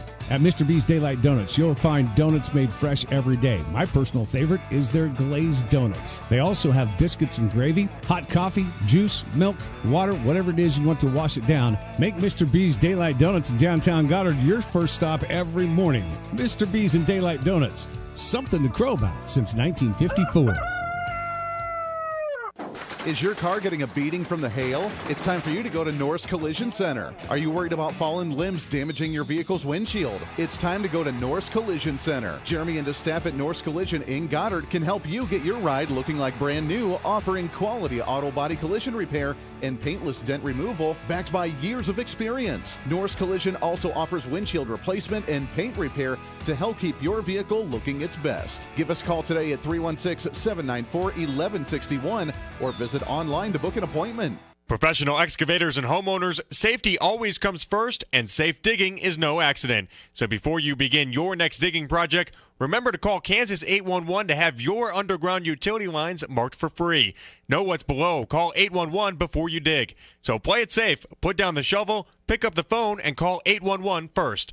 This message is brought to you by Kansas 811, reminding you that no matter if your digging project is big or small, don't make a judgment call. Always call 811 before you dig. Come check out the defending champion, Aftershocks, at Charles Koch Arena starting July 20th in the new look TBT. The Wichita State alums will be hosting the New Mexico alumni team as part of a best of 3 series on the road to TBT's now $2 million prize. Dexter Dennis joins this year's roster of Shocker legends, playing July 20th and 23rd. For tickets, go to tbthoops.com, the Wichita State box office, or listen for giveaways here on this station. And stay tuned for the radio call, The Aftershocks, here on KGSO. Want more of KGSO? Follow us on Facebook, Instagram, and Twitter at KGSO Radio.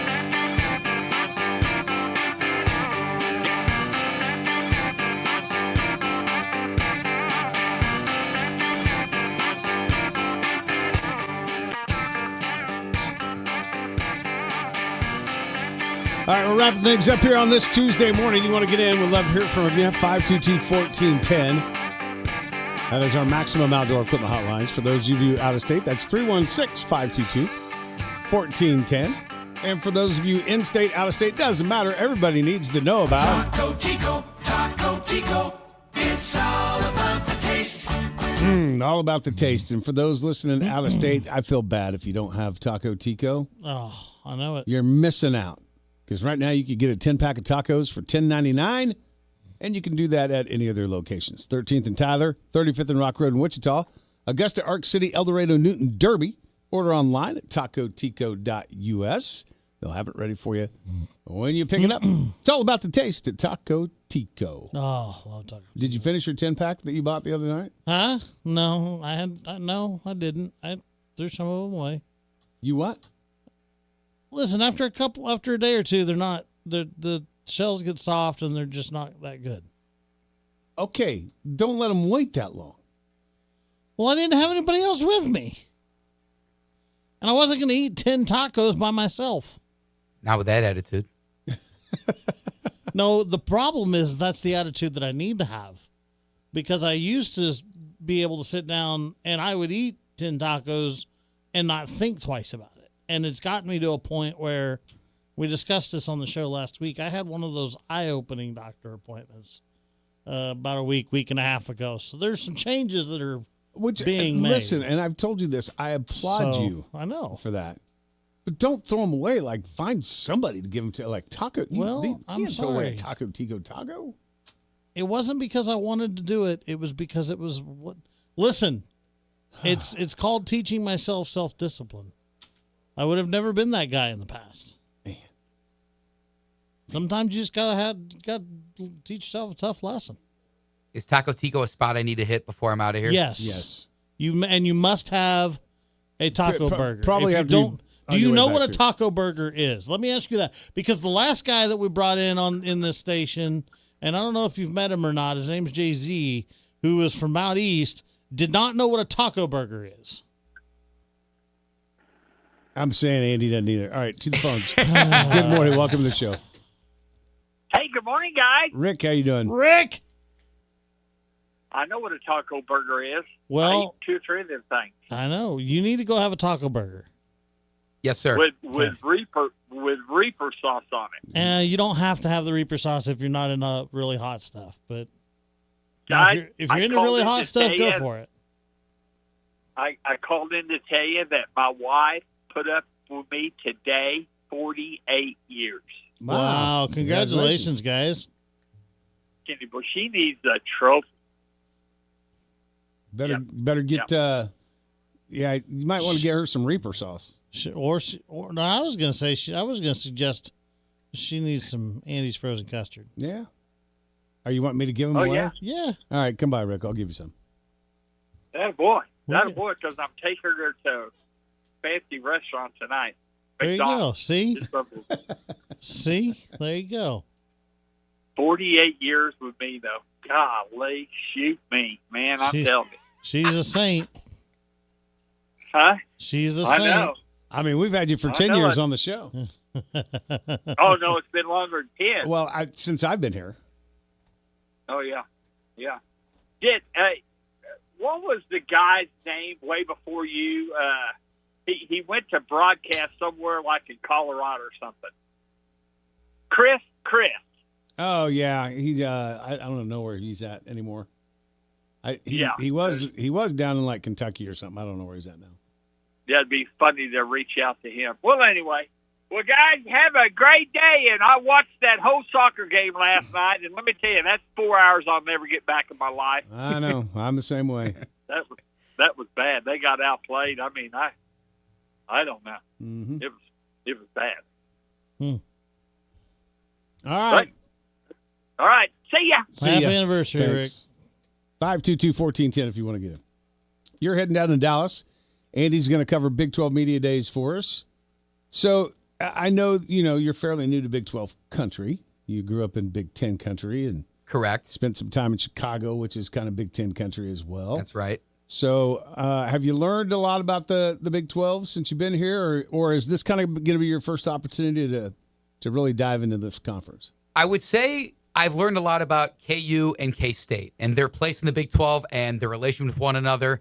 Because where I'm at in Western Kansas, I had no idea. I thought it was mainly Jayhawks all over the state. But Western Kansas is probably 80-20 Wildcats to Jayhawks. Well, it's because it's an ag community, and K-State has the ag school. Well, I didn't know that because I grew up around skyscrapers, and there's nothing but land out there. Right, yeah. Duh. No. People out there expected me to know what like a grain elevator is or what a silo does or what cows eat when I first get out there. And I'm asking these questions. They're pointing and laughing at me. And I say, I don't know what you guys are talking about. Well, how was I supposed to know this? Your town smells like the rear end of a cow all the time. How is that my problem? You're forcing this on me. He saw a cow for the first time and went, what's that? We do have cows in Ohio, but they're not like that close. And we definitely don't have feed yards. So my goal is to like touch one, but I'm scared of them. So I don't know. No, you'll be fine. Are you sure? Yeah. Okay. They're nice? Yeah, sure. Especially the bulls. Just go and pet one of them right on the head. Unless his name's Toro. But Big 12 country has been great. Both Jayhawks and Wildcats alike. I've talked to some Oklahoma State Cowboys. I've talked to who else am I completely missing on? Texas Tech, which that's going to be a team to watch, and all of the media coming out of there for Big 12 Media Days. Yeah, you'll get to catch that a little bit later on today when you get down there. They're on the schedule, I think, last in the day today. So yeah, I know Commissioner Yormark's taking the stand first, and I'd be shocked if he doesn't field some questions first and foremost about Brendan Sorsby and about Texas Tech and that whole situation. I was telling Chuck earlier, I think that's going to be a popular subject, but I think it's going to be more about not necessarily, I mean, obviously it's going to be about Sorsby because he was the one involved, but I think a lot of it is, I think what people want to know mostly is how are we going to police and control gambling in the Big 12? Right. Because I don't know how you do that. I mean, face it, if Sorsby didn't self-report because he thought he had a problem, we probably wouldn't have known about it. Which begs the question, how many other times has this happened? Or happening. Yeah. Yeah. I hope the rhetoric from your mark is more so like, yes, we acknowledge this will probably continue to happen, rather than, oh, this was an isolated incident. This is not a problem. Because that just sounds incredibly tone deaf. Yeah. Yeah, I mean, I said this when all these, especially out of the Big Ten, and Nebraska was one of them, we're not scheduling Texas Tech on any of our squads. I'm like, you better go check with all your coaches and make sure your teams are on the up and up. Yeah. Before you start making bold remarks, because chances are probably not. You probably got people on some of your athletic teams that have a buddy that makes bets for them. Because you're paying them $2 million a year. It's just what happened. So to act like every single college-age kid on these programs is always on their best behavior is just nonsensical. I think from a overall college football standpoint, the Sorsby thing is going to be an issue. 2014 playoff, I think, will be a question. But I think for me and for you down there, a lot of new coaches in the Big 12 this year. Oklahoma State, Utah, Iowa State, Kansas State. I know I'm probably missing a few because we're running out of time here. That's going to be the interesting thing, is how do those new coaches all kind of fit into the Big 12 and their squads? I'm going to do my best to talk to them. I'm really excited. Thank you for the opportunity. Yep. There you go. All right. That's going to do it for us. Phil James in the zone. Straight ahead. We'll see you tomorrow.